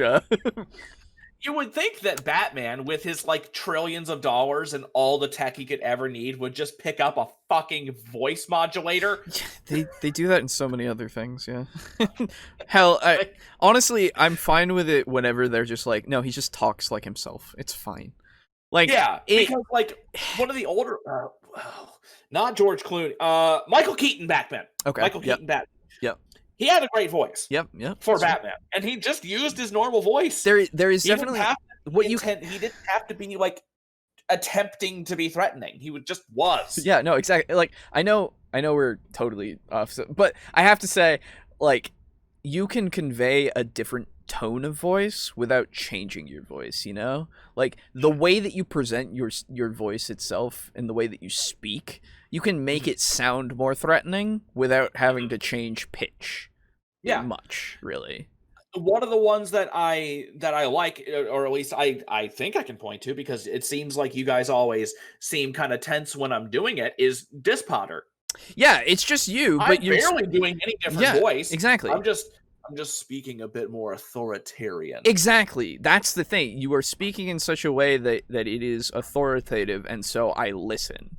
Right? Yeah. Like, that's, and I get that because you're conveying that with your voice, with the tone, not because of changing. It's not because I'm like lowering my voice. Right. Yeah, exactly. That. So like in the middle, and the only reason why I do Crawlerlash in the way that I do him is because if you remember what the fuck he looks like, right, it makes sense. Monstrous. Yeah, it makes sense the way he looks. Like big fucking mandibles and shit. Yeah, he looks fucking gross. It's awesome. It's awesome. So that's the thing. Like, you can probably instead, I would say tone is what you want to do more so than really pitch. Just and I'm terrible at tone in a lot of cases. Like, I'll say something in such a way that it sounds like I'm being an asshole, but I'm actually like being genuine. It's a thing that happens all the time. People get mad at me. It's great. Honestly, listening to some of the recordings that I've been in with us, I sound like an asshole too. I'm honestly surprised I don't offend you guys more often. Right? But like, I guess you guys are just familiar with my tone. Exactly, right? Like, it just depends. I noticed that, like, whenever I was in like Sea of Thieves videos, sure, and I was like talking, and I was like, I wasn't intending to be a smartass. I sound like such a fucking smartass. Yeah, no, exactly. I sound like a gigantic asshole. It's one of those things where it's just tone. Tone is important, and if you can control your tone, like, to such a degree to actually make your party members understand that this is more serious, or it is more lighthearted, or, you know, just change it so that, and it depends also on the words that you're using, right? Like, it's a whole thing that you just kind of have to do, and I'm fucking bad at it. Acting. It really is, which is, it's acting. Yeah, we are quite literally all very amateur actors when we play D&D. There's no two ways about it. Or when we play Call of Cthulhu, when we role play in general, it is quite literally role playing, right? Yes, we are acting. Like, you're gonna have the people that have trouble doing that, that have trouble injecting themselves into a character, and actually acting. It's hard to act. Acting is not something that just comes like that, except for certain people, right? Because it takes a level of comfort and it takes a level of understanding that there's not to be any judgment here, and that we're all doing the same thing, and eventually it just starts to flow freely. Yeah, absolutely. And so there will be times when you're trying to, if you are inexperienced and you have trouble acting, there will be times when you're trying to do a scene and it doesn't really come out right because you're just having a hard time like acting in that scene. Like, I mean, hell, just last week when we were playing Devils and Dice, I had a hell of a time trying to act out Uke. Yeah. Yep. Because like I couldn't fucking do the bird. I couldn't do the bird voice without sounding almost exactly like Zeke. Exactly, right? Yeah, it's and basically like when I had to fucking figure out how to do the voice, I was literally like I left the call just like raw. And just fucking got that sound down and tried to keep that in the voice. And even then, it's kind of hard to do. Yeah. Oh, absolutely. Yeah.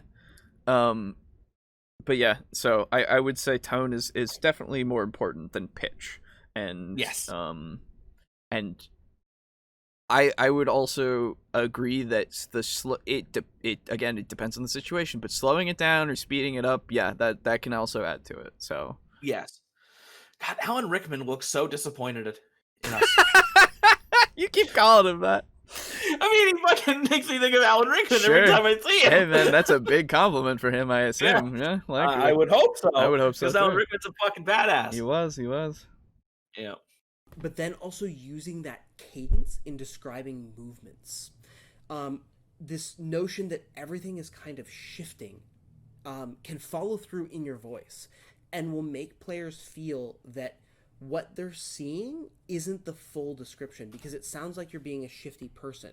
Use the vocal intonations that you use when you're lying to tell Okay. Okay. Sounds like you're being a shifty person. That's funny. So I understand. I think I understand what he means with the. But he's then okay. So being shifty is different than shifting. Yeah, I guess. Like, because if I describe to you that a person is shifty, what do you think? Right? Like, I basically think fucking Morabach. With the hey buddy, come here. That's what I think. Yeah, absolutely, sure. Yeah, that works entirely. But when I tell you that the room is shifting, that's totally different. I don't understand. So yeah, I hope that's not the allegation connection that he's making. Right, I don't think so because the next thing he said is try to tell somebody the truth. But make your voice sound like you're lying, which is I like that idea a lot. Yeah, that's really cool. If you can do that. That's kind of hard to do, actually. Yeah, and hilariously, it's hard for me to do because I'm a good liar. It's hard for me to be a bad liar. Yeah. Now, here's the other thing. Yeah. In a horror scenario, I'm gonna jump to Call of Cthulhu because obviously, it's fucking Call of Cthulhu. Yeah. If you have a character who's telling you information and it's a lie and you're trying to sound like it's a lie, it's hard. It is so difficult to do that and try to maintain the characters and the players' sense of maybe he's lying to us, maybe he's not, it's either going to be one or the other. Yeah, there's never a middle ground. It's definitely I feel like for that kind of stuff, if you want it to be if it is a lie, you just say it straight out, right? You don't do any kind of weird implication or inflections or whatever, right? Like you're just like I don't know, I mean, and you make it so that it's more casual, I guess, as well, because then it's just it's easier to think that it's somebody who's being casual, which means they're more relaxed, which means they're more able to be trusted, right? because if you're relaxed around somebody, you're probably trusting them with some sort of information. So like, you know, you're talking to Mickey at the bar, and Mickey, he's a mouse, obviously. Yeah. Right. But you can't trust him at all because he's a conglomerate psychopath. But but he's just telling you, like, you ask him about, say, I don't Silly. know. What? You ask him about Silly? Yeah. If he's coming? Yeah. You ask if Silly's coming today, and he's like, oh, yeah, no, Silly, I haven't seen Silly in about a year, I think. Mm. And it's like, oh, you haven't seen him in a year. I thought weren't you at his wedding yesterday? Right. Yeah. Well, obviously, lie. then you have, if the person has contradictive evidence, right? Then that comes into play. But regardless, like, you play it off straight every time, right? Because otherwise somebody's gonna know, and then you might get that slight out of character, you know, meta knowledge of like, oh, I should ask if he's lying, because I mean, as long it doesn't matter how good you are at separating the stuff. If somebody's obviously lying to you, you're probably gonna call out like a roll of like, can I figure out if they're lying or not? Yeah, right? exactly. It's hard not to. Yeah. One of the things that I did, actually in the very first campaign that I ever ran, was I had this character who I won't go into it. Sure. Basically, I had this character who was one of the bad guys, and he was in a position of power, and he was essentially like the Duke's aide. Yeah, and he was the one who was delegating out missions that the Duke wanted them to go on. Mm-hmm. And he was like, oh, go ahead and do this. It should be perfectly safe. Just come back with the shit. And he sent them to a really, really dangerous place. Okay. And they're like, they come back like, oh my God, it was so dangerous. How dare you send us there? It's like, and then he legitimately is like, wait, it was what? There was that shit was there? Oh my God, I am so sorry. Here, take this additional reward. Mm-hmm. For having to put up with that. I am so sorry. I will be damn sure that the people that told me that was safe will be like removed from their position. Yeah. Oh, absolutely. Yeah. So you have this guy who is trying to get them killed. Yeah. And then at the same time they're rewarding them. And so that's how I try to do characters who are in a position of power lying to people. So if they lie and they survive, they're like, oh my God, I am so sorry. Here you go. Take this. Yeah, no, absolutely. Happen. It's definitely going to make somebody go, oh shit, they're giving me something in return. That means that they actually didn't know. Like, yeah, that is totally what happens with that case. Absolutely. Now, the problem was, even when I did that, all my players were still like, sure, yeah.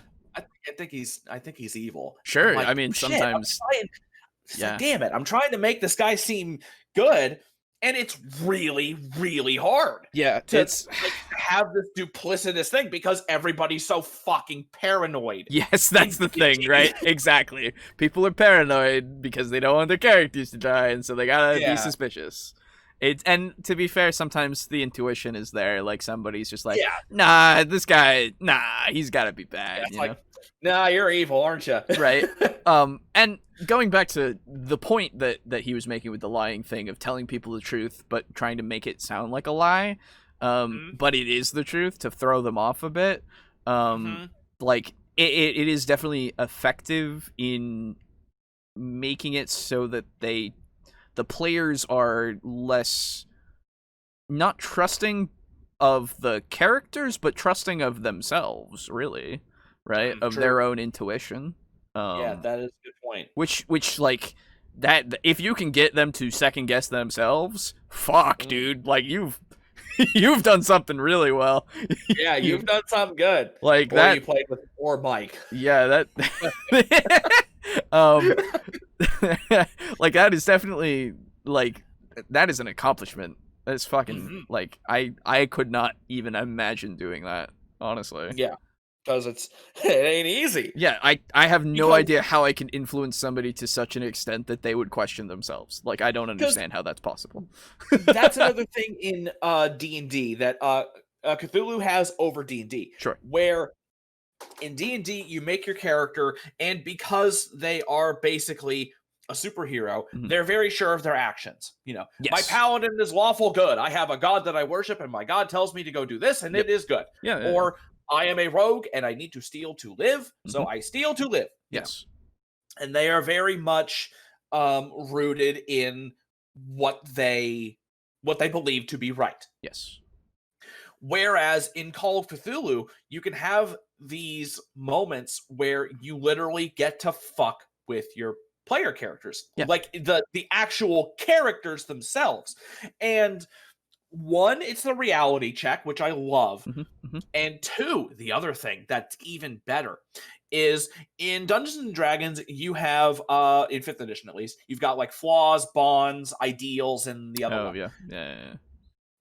That nobody gives a shit about, but you should. It's a guideline thing for if you need it.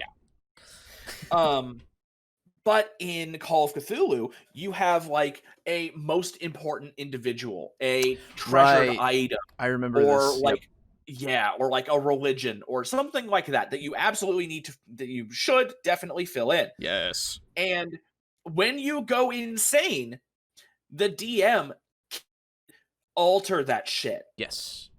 So like if you have, I don't know, let's say your character's a cop and his treasured possession is a lucky, it's his badge because it saved his life. Like he got shot at and the badge stopped the bullet. Oh yeah, okay.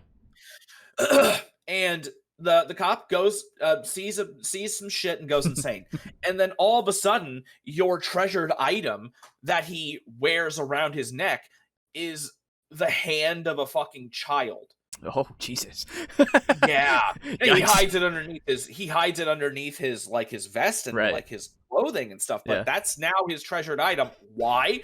Well, when he fucking went insane, he had a fucking psychotic break and heard children screaming at him. And so he like cut the hand off of like whatever it was that was attacking him. And his mind it's like, oh, there's children attacking me that are going to kill me. Cut their hands off so they can't hurt me. And then like wear it as like a protective fucking talisman. Yeah. Totally. And like, it ain't that badge no more. That's fucked up. No. And I love it. Yeah, no, that's great. It's definitely like that is one of those things where it's just like definitely Call of Cthulhu has more of a edge in horror. Absolutely. Because it's made it's a horror game. Yeah, it's literally the point. It's honestly kind of unfair comparing the horror capabilities of Call of Cthulhu to D&D. Yeah, but in a way, I think it's still manageable. It's just you have to understand it, you know. With D&D's stuff, it is harder to do, as has been stated, because they are literally super people, right? Like it is so hard to invoke that kind of terror in somebody who can level a city.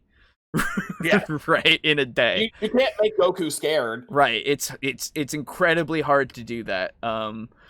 Obviously I'm a little using a little hyperbole because that's, you know, but yeah, I mean sometimes it's possible with some characters, you know. But you get my sentiment. It's just, it's one of those things where if the power is so great, like how do you make that power afraid? You know? Yeah, how do you scare it? And this is why we've been talking about like taking some things away, doing things in a different way. Like definitely using more of the mind to scare them is definitely going to be easier to do than it is to use a monster.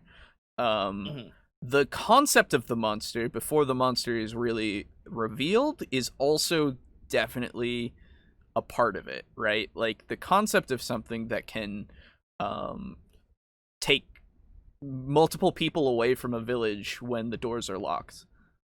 Like, and no one understands it, no one's seen them, no one's found a body. Like that concept is also quite terrifying to deal with, but you still have the fact that the characters, if they stake out something, if they stake out the town, right, they're just positioned in places, they are confident that they will find the thing, right? But then the next day they find that somebody has been taken again on their watch, right? Then you fuck with them a bit with the concept still, and you make it so that the monster also obeys that concept so that it's possible, right? Because you can't just, like, if you just pull it out of your ass that they just lose the person in the middle of the night and it doesn't make sense afterwards, then it's like, oh, what? That's super contrived.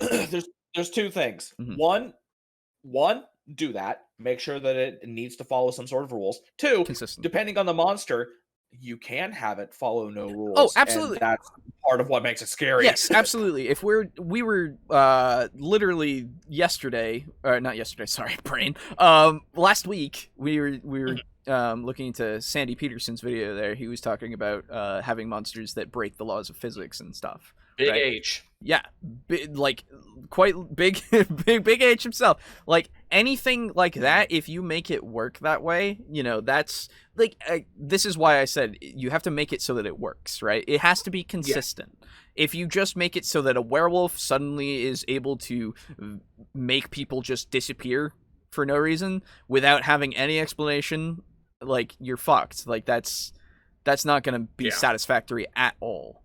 Right?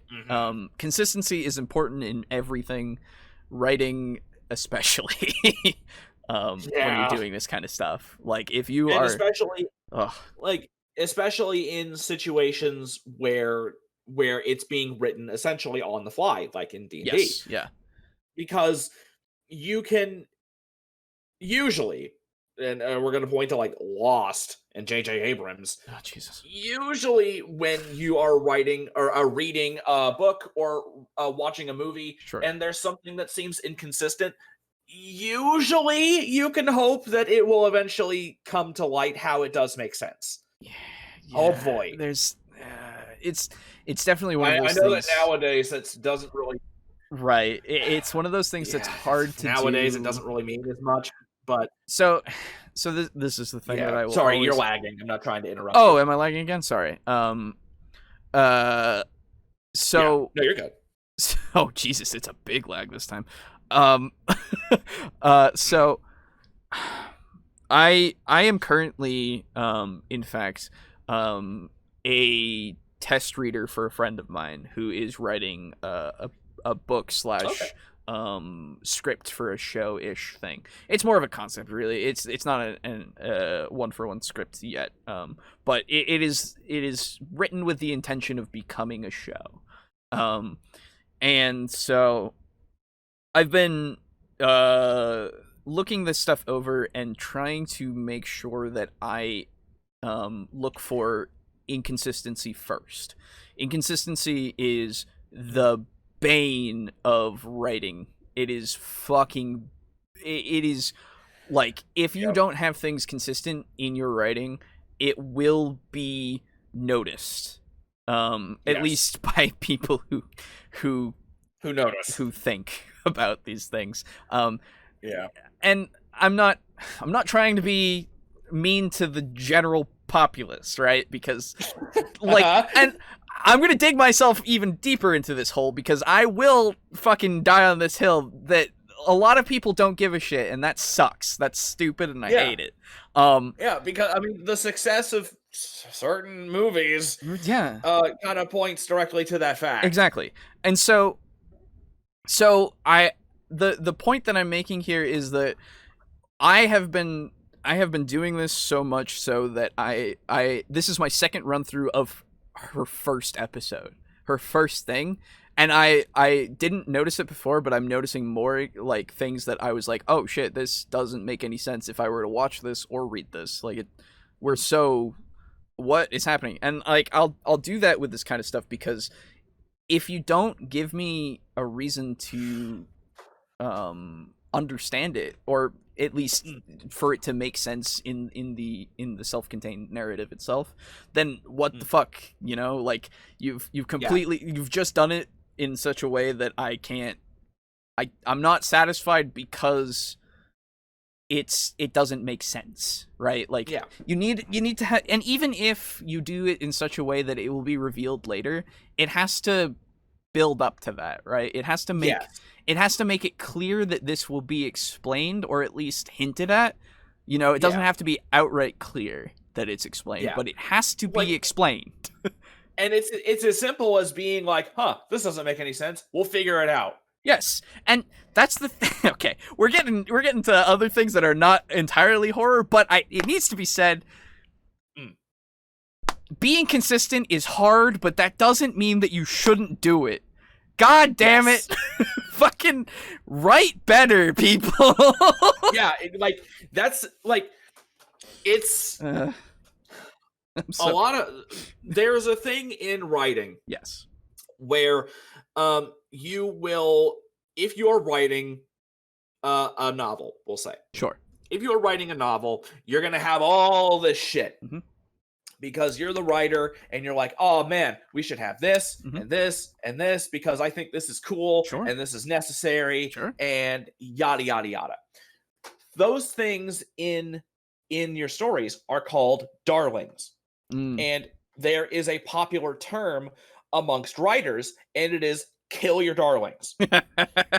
You don't need all this shit. It's true. You don't need all of it. You need what you need. That's it. That's why that's part of the reason why we can point to the whole, why is he describing this? Why are they writing about that? Yes. This must be important because it's in the book. You know what I mean? Or it's in the campaign. This must be important. Yes. Yep.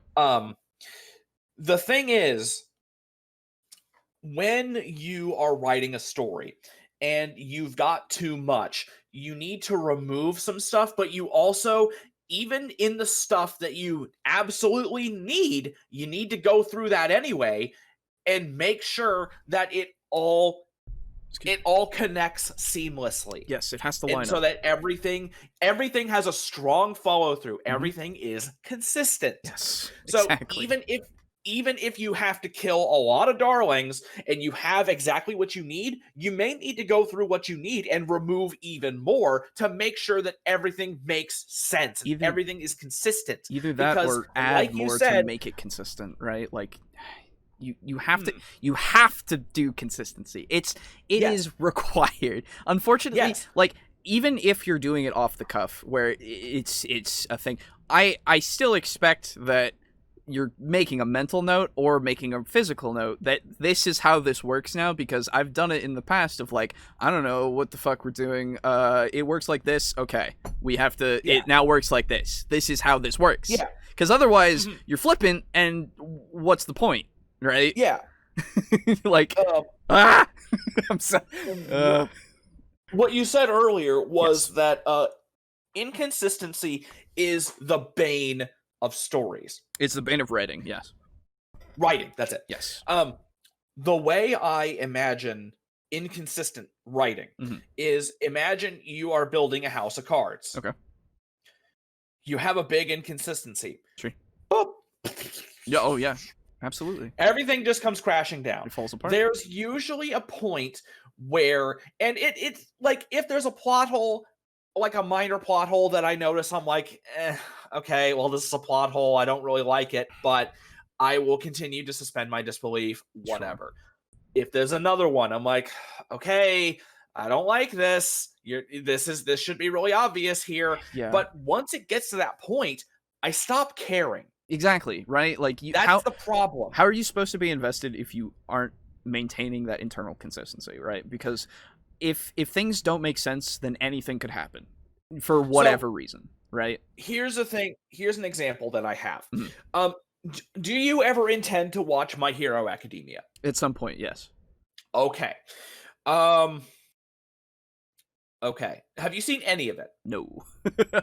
Okay. I've seen maybe a clip or two here and there, I guess. Okay. Let me see if I can explain this without spoiling anything. Okay. So I won't name any names. Sure. Yeah, that's fine. Okay. Yeah, I won't name any names. Okay. In season 4, there is a big long arc that involves a rescue. And the person that they rescue has a quirk that allows them to rewind people. Oh. And so what that means is, if they activate the quirk and they use it on someone, they are rewinded to the point, like if they can't stop it in time, they are rewinded out of existence. Oh, Jesus. Okay. So, like, for example, if they rewound you, for example, you would rewind down through the year. So, like, how old are you? I'm 25. Okay, 24, 23, 22, okay. blah, blah, blah, blah, blah, blah, blah, blah, all the way down to when you just don't exist. Yeah. You're just gone. Weird. And so there is a way, through the combination of that quirk and somebody else's quirk, they can stop it. So they can activate the rewind and then stop the rewind. Okay. Now, there are two characters that can use this. Mm-hmm. One was severely injured and can barely use their power anymore. Okay. And they are a very, very important character. And if they rewound this character, would be a big fucking deal. Yeah. Big fucking deal. Yeah. But they haven't even expressed any attempt to do so. Even though this would be like, if they did this, this would be world headline news and a big fucking deal. Okay. And another character is one that just recently lost all their powers. Okay. Like, just completely. Their quirk was completely destroyed. Gotcha. So you can't introduce localized, personalized time travel without having some serious fucking reasons why you can't just use it on anybody who's ever injured. Yeah, I was gonna say you really can't do that. Yeah. Because again, they haven't addressed it yet, which is fine. Because they just saved this person at the end of the most recent season. Okay. If they address it in the next one, totally fine. Sure. But for now, it's up in the air. Or at least as far as I know, because I don't read the manga. Right, yeah. Fair. So for now, it's up in the air. Okay. If they drop that ball, that's gonna be big. Yeah, that's some shit, right? Like, that's big shit. Like, yeah, if for some reason they don't ever, like, if they just brush it off as like, nah, I don't want you to do it or something, I'd be like, why? Like, that doesn't make any sense. Like, why? That makes absolutely no sense. Because, like, none. Yeah, it's because the characters who could use the rewind are the kind of people who would be like, oh my god, yes, please do it. That way I can go back to being a fucking hero. Sure, yeah. Yeah, no, that would... Yeah, it would be out of character, which is, again, inconsistent, right? Like, yeah. Like, Now, I know what they're going to do. Yeah. I know one of the things they're going to try to do. Sure. They're going to try to explain it by saying, oh, I can't control it. Sure. It doesn't matter because we already know that it can be stopped by somebody else. If you get that, be like, you're done. Yeah, that's the thing. You have to go for and convince that other person to help you with it, right? Like, that's... And they would be totally down. There you go. Okay, so then that because they're all they are allies. Right, exactly. Okay. So then, then there's no issue. There would be no issue. So if they don't explain why they can't do it, big problems. Okay, and so again, consistency. Exactly. If it's the whole thing of when you introduce everything, you have to understand how it's going to affect everything. And I will cite examples. Cite examples that we can talk about because I can shit on them. Hell yeah. Do it. Because we've talked about movies a bunch, and I know we're completely... It doesn't... This is important for any story, especially horror, especially everything. Every story. So, you know Star Wars, right? What? Star Wars? What? What's that? Anyway, so everybody knows Star Wars. If you don't know Star Wars, I don't understand. I don't. Do you exist? How have you dodged that? At this point, it's pretty fucking huge. So in Star Wars, right? There is a scene in Star Wars: The Last Jedi. Mm-hmm. The one that is bad, like really bad. Yes. So. For a second there, I was like, okay, wait a minute. The Last Jedi, is that the second one? No, that's Return of the Jedi. No. Yeah. So The Last Jedi has a scene where a character takes a ship and they hyperspace drive it through another ship. Yes. And blow it and 16 million other ships up. It's like 12. I don't know. It's a lot of ships. Yeah. But it's a bunch. They do that, right? Yeah. Okay, so you think about it, right? Every fucking space battle in the fucking universe is now destroyed. Everything past, present, future. Yeah, because there's no reason why people wouldn't just hyperdrive a tiny ship through the big ships. Even if it's a big ship or a small ship, any ship, that is devastating. It goes through shields. It goes through it goes through their fucking ship, right? Yeah, because it's velocity and mass and volume and shit. So, like, for example,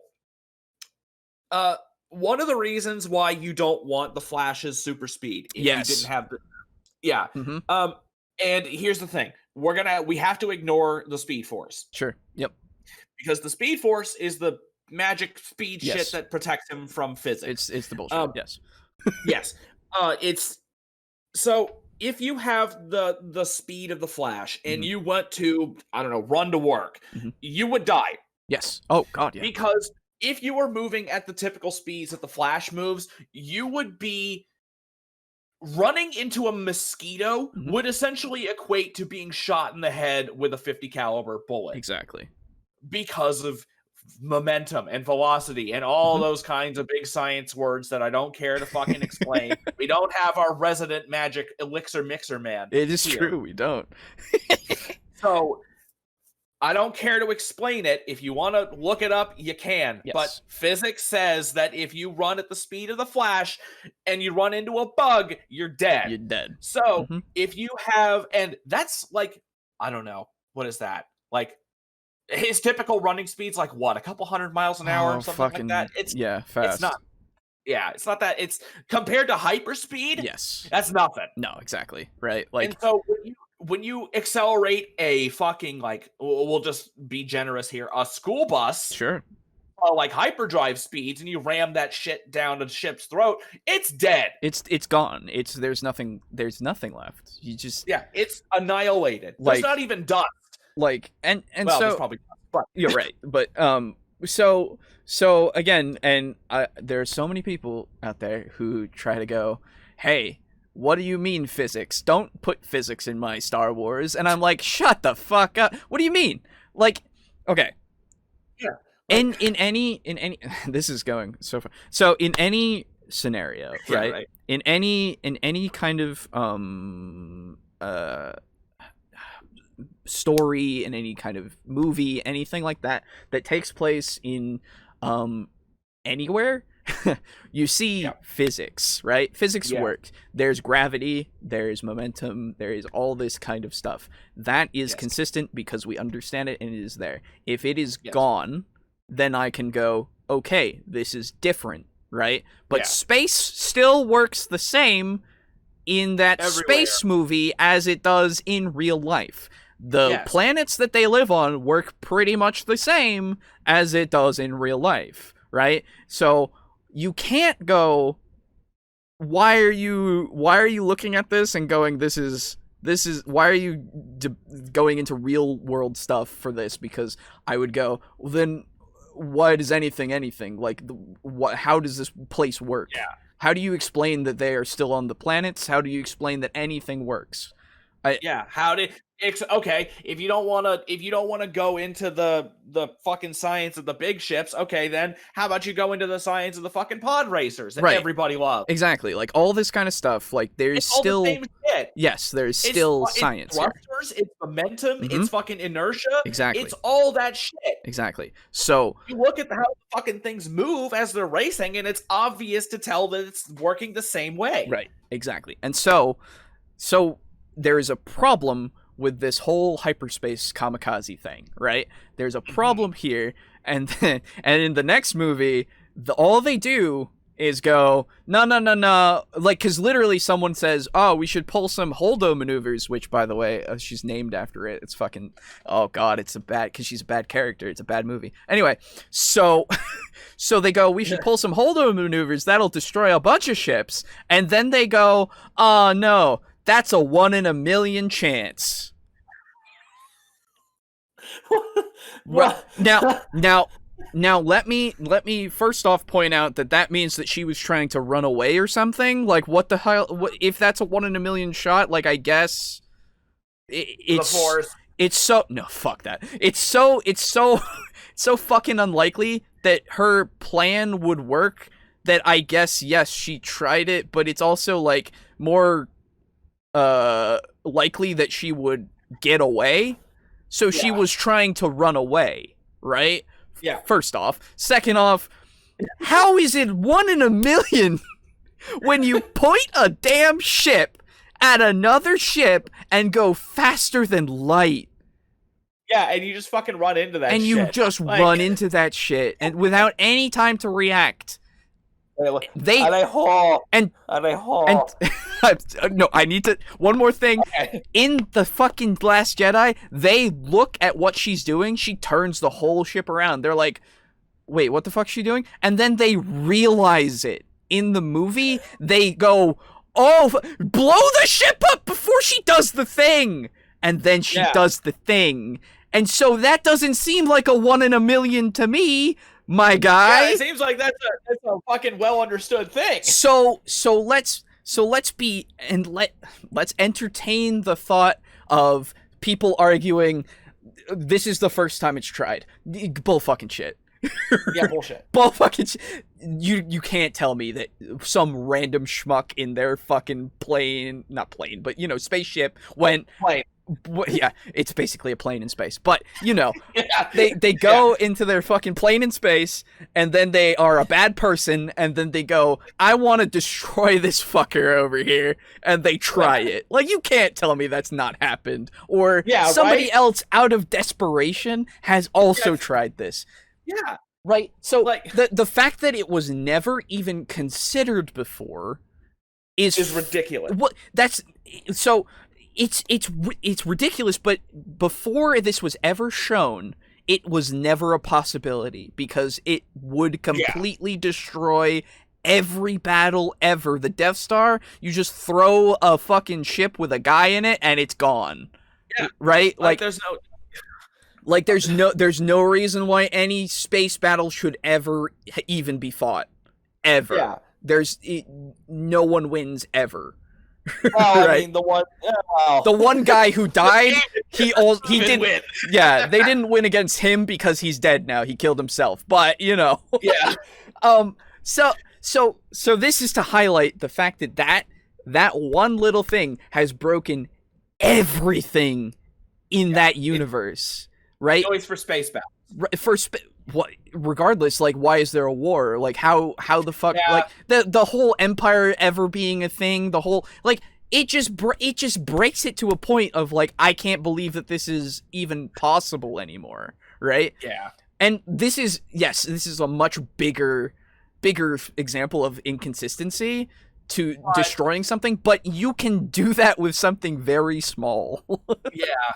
Can. And even if you have something small that only breaks a certain thing, now you have to take that into account because at the next episode or the next like session or whatever it is, that is still there and it can be exploited. And if you do not allow that to happen again because it will break it, you're not being consistent. Like, what the fuck? Like, why did it only work then and it doesn't work now? Right? Yeah. Well, what I was going to say before is she can just use the Force, though. No, she can't. She's a fucking person. She's not a Jedi or anything. Fuck that. It's so stupid. The Force is dumb. She's the son of Palpatine. No. So Rey didn't do it. No, it's some fucking right. Oh, well, then Rey used her Force to make sure that they could. She wasn't anywhere near. She's a Mary Sue. It is true. Fucking hell. I just like it's. Oh god, it's a shame. Star Wars used to be pretty cool. I used to like it, and then I didn't like it as much, and like I grew out of it. No, right? I really don't like it. Now I really don't like it. Like before it was neutral, but now I can't understand. Like it's who the best characters in Star Wars are? The fucking droids. Yes, absolutely. They're fucking cool. They're great. I love them. So yes, that's my favorite thing from the prequels. That's my whole tirade there. Right. We got 9 more minutes. We do. I hope that you learned something. Yeah. Apologies if that went on too long and it was too off topic, but I think we're fucking off topic all video, basically. Yes, it's true, but also I think that it still remains relevant to the fact that it is relevant to writing horror and also running horror and all this kind of stuff. Because originally I was talking about if a werewolf is in your town making everybody disappear and you don't, it just happens for no, like, it's not special in any way, like that would, it just doesn't make the thing work at all. Yeah. Anyway. And I think something else that's kind of this is winding it back down to horror and D&D. Something else that is typically kind of intrinsic in horror games is an investigation. Yes. Where you're trying to figure out what's doing this or how it's doing this or how you can defeat it, yada, yada, yada. So you need to make sure that consistency, that's a big thing. Yes. In an investigation, when you're trying to gather a ton of information, you need to make damn sure that you write that shit consistently. Yes, absolutely. Because when you have inconsistencies that you didn't intend, now, okay, if you have inconsistencies that you didn't intend, your players can latch onto them and go down the wrong path. Yes. When you really didn't intend that to happen at all. Now, there are 2 ways to fix this. One of them is significantly easier than the other. One, you don't write in that inconsistency. You make absolutely damn sure that you don't write in any consistencies, and you fucking like have people proofread that shit and be like, oh no, this is weird. Or 2, and this is something that I've done in the campaign, next session, you just say, hey, that wasn't supposed to happen. This is what I meant. Yeah, this it's is as simple as that. Yes, in something like D&D, and I know I've harped on it a bunch with inconsistencies and stuff and how they're fucking terrible and you should never do them. If you do it by accident, in D&D you can at least go, oh shit, I didn't mean for that. Can we bring it back to this? Exactly. Because it is so much more easy to have, like, I will forgive if something is inconsistent if you recognize it and you want to fix it, right? Yeah. That is fine. Let's do that. I am so down for making it more airtight. Yes. It's one of those things where it's like, yes, it might have affected the story in such a way that it's now put us in this position, but we can at least understand that shouldn't happen again because that was wrong. Yes. Right? And it can be that one-time event that like you just move on from and it just doesn't happen exactly again. And it just kind of winds up becoming like a small footnote. Yes. And like hopefully you don't run into that situation, obviously. Yeah. You want to make it so that it's airtight to begin with, but if it does happen, you are able to ask for the entire party or table or whatever to just go, oh shit, that wasn't intended. Okay, let's move on. Right? Yeah, exactly. It's as simple as just saying, hey, I fucked up. This isn't how it's supposed to be. It's supposed to be like this. And then as long as if your players, like, honestly, I'm pretty sure most players would be fine with that. Yes. Because honestly, most of the time they'll be fine with it because you're kind of admitting that fuck up. Exactly. And you're putting yourself in that vulnerable position of being like, hey, I'm the DM and I kind of fucked up. Yes. Sorry. Exactly. You know. Like, so. And like, I hope my whole tirade didn't make people think that they shouldn't ever make a mistake. Oh my God. Like, no, that's not what I mean. No. Mistakes are going to happen. Yes. It's just when you make a mistake that grievous and you just try to hand wave it away with no effort whatsoever. Exactly. That's the problem. Exactly.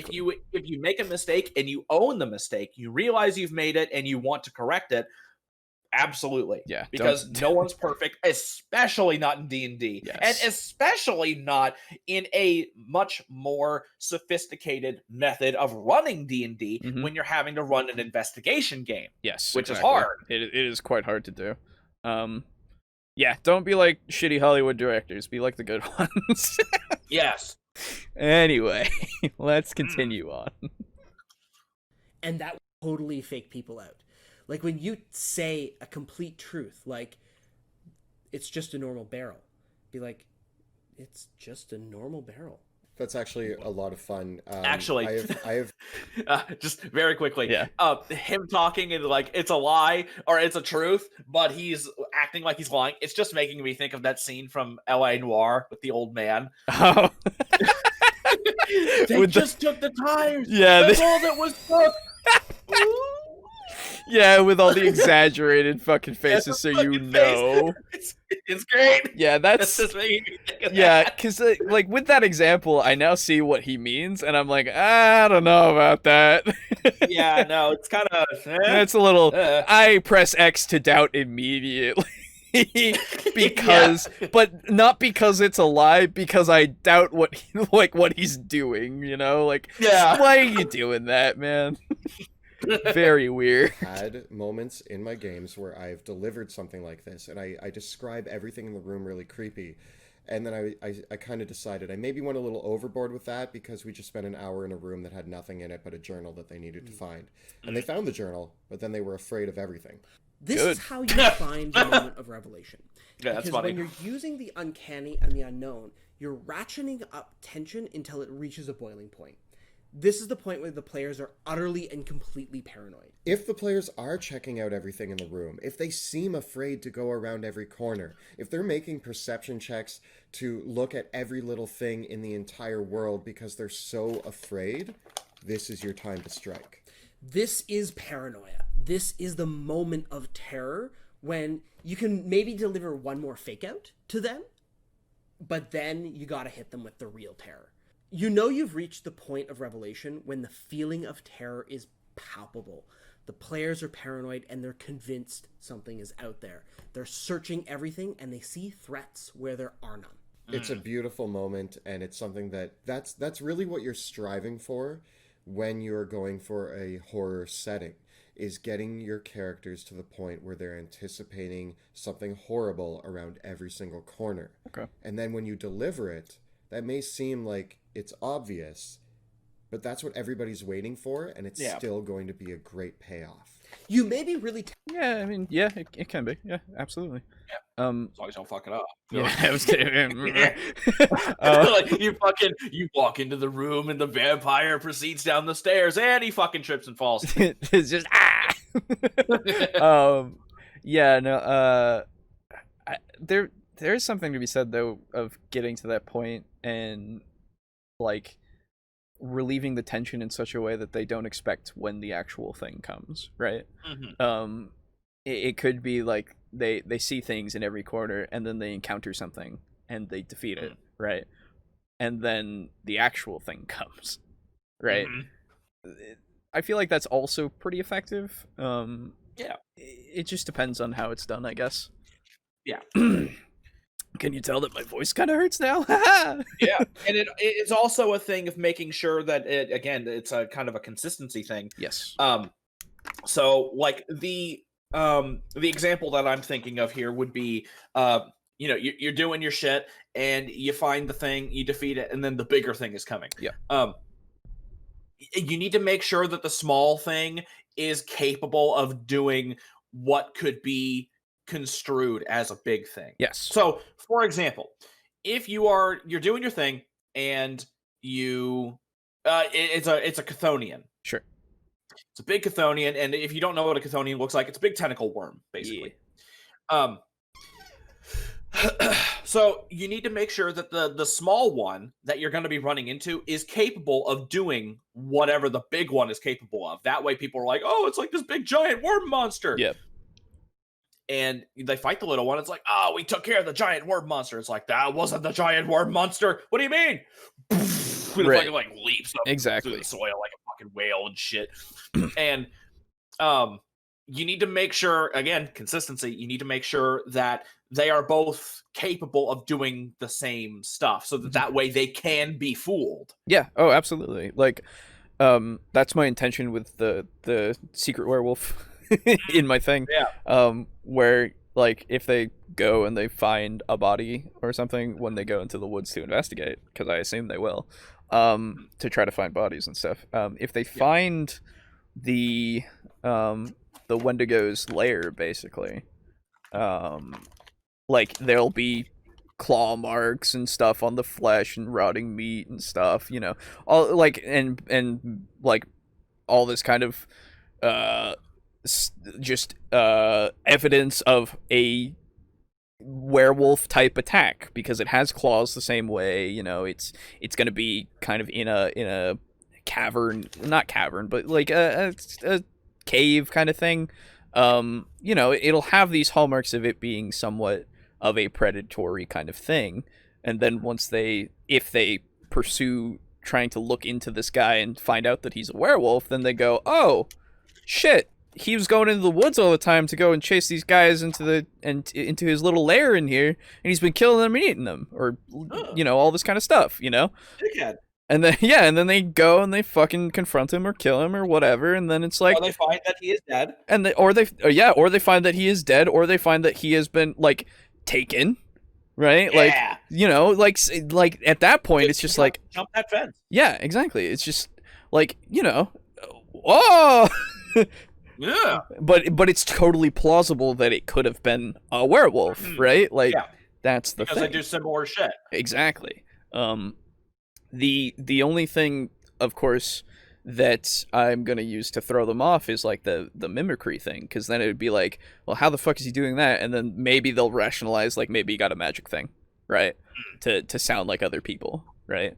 That's because, like, with the use of magic that is so prevalent in D&D, you can kind of make you can kind of set up other things, you know, in the sense of setting up the werewolf to be the bad guy when he's not. Yeah. Right. That's one of the other things that Cthulhu that D&D horror has over Cthulhu horror, is that depending on the situation that you're in, you might not be able to get away with the whole "it was magic" thing. Absolutely. Because magic is so much less common. And it usually requires there to actually be a monster that is, one, intelligent enough to cast a spell, and two, intelligent enough to cast a spell in a way that would obfuscate details and things. Yep. Oh, excuse me. Attempted to deliver a fake out scare at this moment. That moment where the players open back the curtains and there's something completely normal there in a humorous moment. Capitalize on this, because the players will create red herrings for you. You as a dungeon master probably don't need to do a lot of work to fake out your players with horror. They will do it all on their own, and that's how you know you're doing a good job. Let your players go down a false path or two, and then hit them with the real scare. Once the monster or the threat has been revealed, the hard work is over. Now it's up to your players to choose fight or flight. Now is the moment where you can pull out an epic description of your terrifying monster. Yes. But it's important to leave the gaps for your players' imagination. I once again call upon H.P. Lovecraft as a great resource for this. So many of his monsters are described in grotesque fashion, but they leave a lot up to the imagination, which is why so many people have different interpretations of his monsters. No matter how good your descriptions are, they will always fall short of your players' true nightmares. Use that to your advantage. And even when the monster is right in front of them, go back and use the strategies of the uncanny and the unknown to continue to make the monster weird. But at this point, your players are going to be ready to draw their swords or turn tail and run. And it doesn't necessarily have to be a monster in the moment of revelation. It could be a terrible truth. It could be the site of the final ritual. It could be the horrifying realization that they are too late. But in any case, that's a big one. What's happening at the moment of revelation is that you're shifting from you being active as the dungeon master in your description to the players now having the opportunity to act on the horror. And this is the real difference between Dungeons and Dragons and perhaps other horror genres, because now the players get their chance to fight back. Sure. It is often tempting within a horror setting to present a monster that is so powerful that the heroes have no hope of defeating it. You do want to be careful with this one, though, because as players of a D&D game, the general idea and theme of the game is to defeat the monsters. And this will be your player's natural inclination. So you want to measure this really, really carefully, because even if you've scared the pants off them, their impulse is going to be to reach for their swords and fight. Yeah, we've talked about this before in the sense of it is inherently more of a combat game. Yeah, because that's how you solve the majority of your problems. Yes. Is depending on the campaign. Obviously. Yes, exactly. That is prevalent. Yeah, and we excuse me. We also have gone into the the whole making it seem more powerful than it is, right? In order to trick them into thinking that they can't defeat it right now. Yeah. And then later on figuring it out, all that kind of stuff. Yeah. One of the I think a good way to have a powerful monster is to, if you are having this portion where you're building up to it, you need to have obvious signs of how powerful it is. So, like, you hear about some monster fucking up some village, and you go there, and a lot of people are dead. All the guards are dead. Sure. And like the horses are like torn apart, and you see that like there was like fucking damage and like gaping holes in like the town walls. Ooh. Or it's like, oh shit, this thing is actually pretty badass. We might not want to fuck with this thing, but we got to go look for it anyway. And then as you go to like a deep dark forest, and you find like bears and like big monsters that have been like fucking ripped to shreds by this thing. Ooh, yeah. And you need to have these very, very obvious signs that while you can do something about it, say like through magic or something, like you want to seal it away or something, you don't want to fight this thing. And then what you need to do is you need to put them in a situation where they can avoid fighting, but they can't outright run. Yeah. That's how you make something real scary, because that's exactly what Amnesia is, where you're stuck in this place with this monster that can kill you in one hit, but you can't leave. Yes, exactly. You can avoid it, and you can do what you need to do to progress, but you can't get away from it. No, it will always be in that castle. You're always... And, as an extension, further into Amnesia, the water monster. Right, yes. Where that's an even greater version of that, where in Amnesia you have an entire castle, you got like big fucking corridors and shit you can hide in, closets and other things you can hide, and you can actually just use the dark too.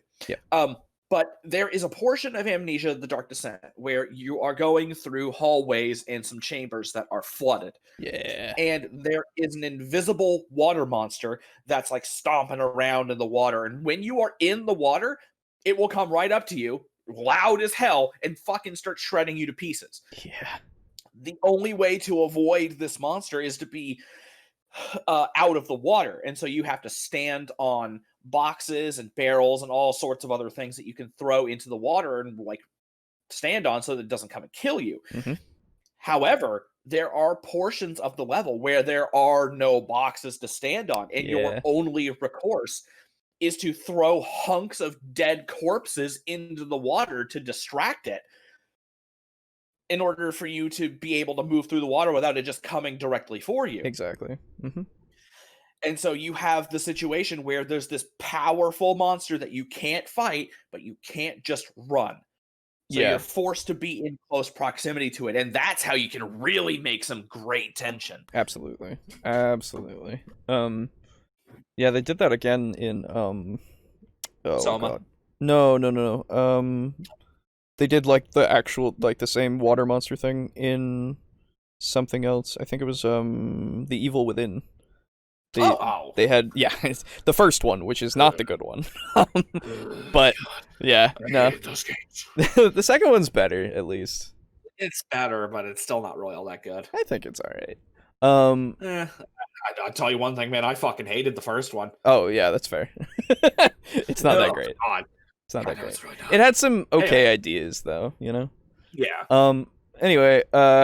So, I definitely agree. If you can somehow make it so they are trapped with the monster but can continue to avoid it, oh man, cool. Their characters are to confront monsters and slay them, and the message here is not necessarily that you have to run, but that fear can be overcome. If you've successfully put this together, your players are going to lose hope anyways for a brief moment, but they gotta get it together, or they are going to die. If you are going to present a monster that is so powerful that the heroes stand no chance, I actually think of very early on in the campaign Out of the Abyss when you meet your first Demon Lord, but you're only level 3.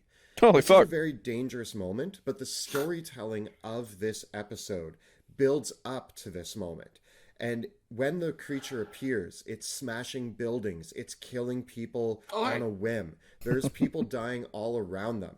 You want to use the description and the storytelling to really drive home the fact that this is not a battle to fight. Hey, it yeah, is a so battle to run away from. Quite literally. There you go.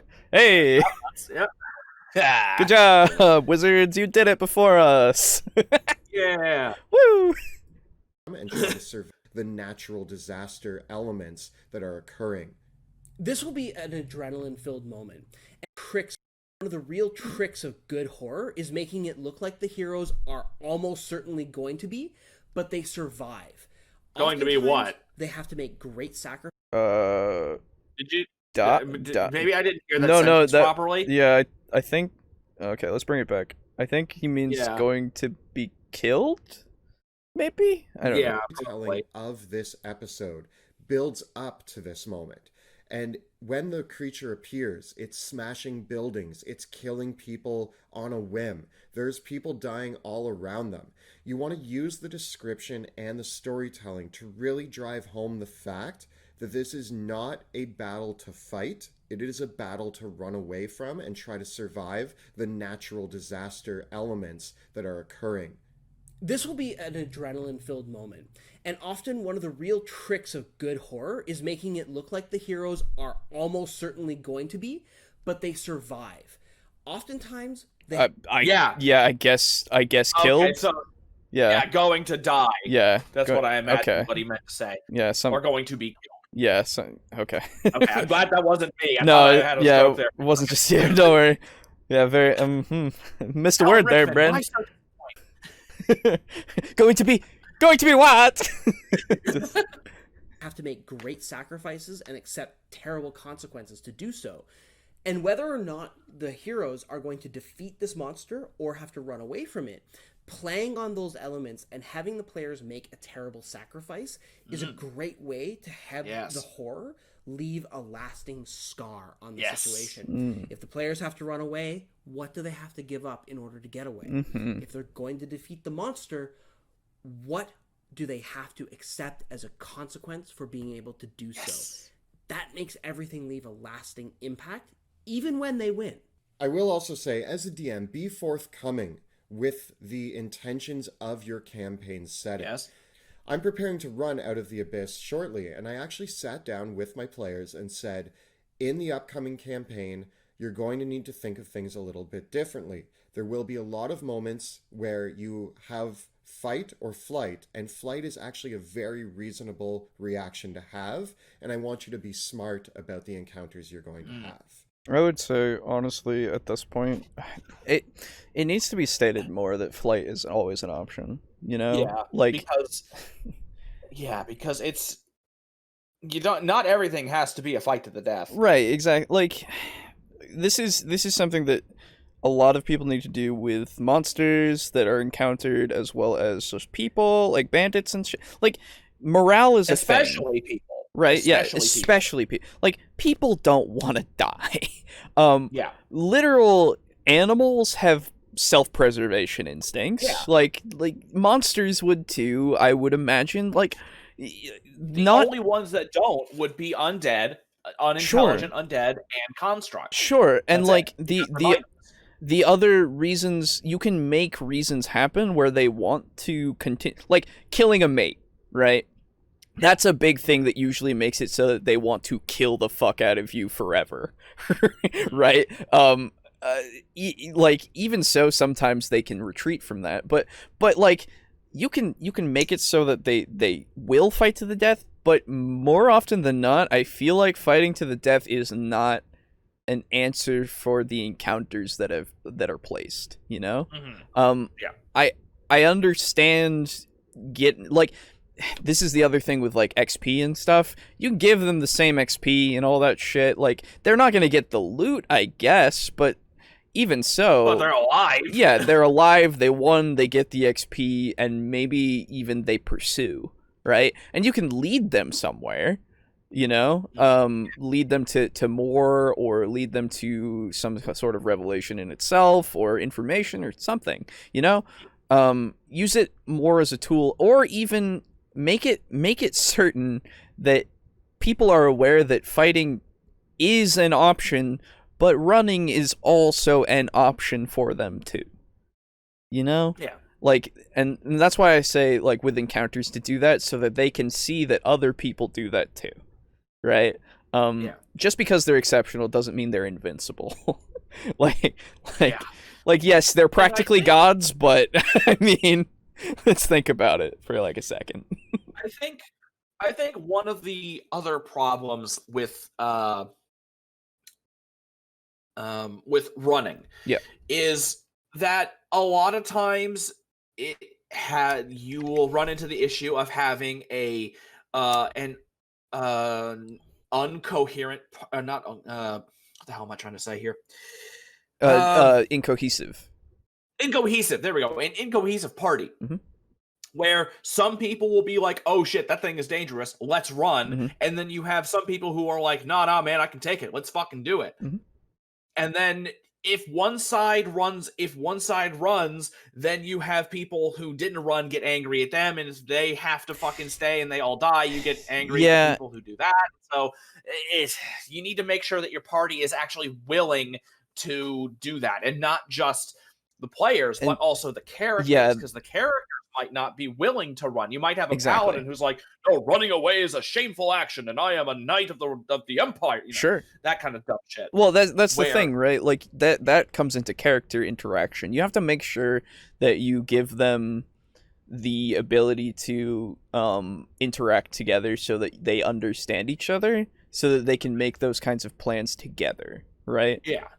Because if you just throw them into a situation and you expect them all to run without having them even learned anything about each other in a way, you know, like that's not going to happen, you know? Yeah. You can facilitate moments where the characters are able to come to this realization of who each other is and what their personality is, and if they'll run or if they'll fight.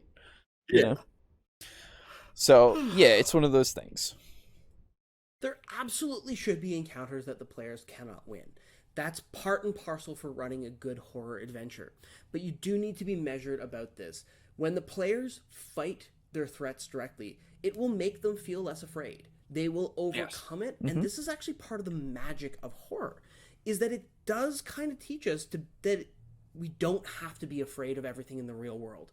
The real world is super, super scary on its own these days.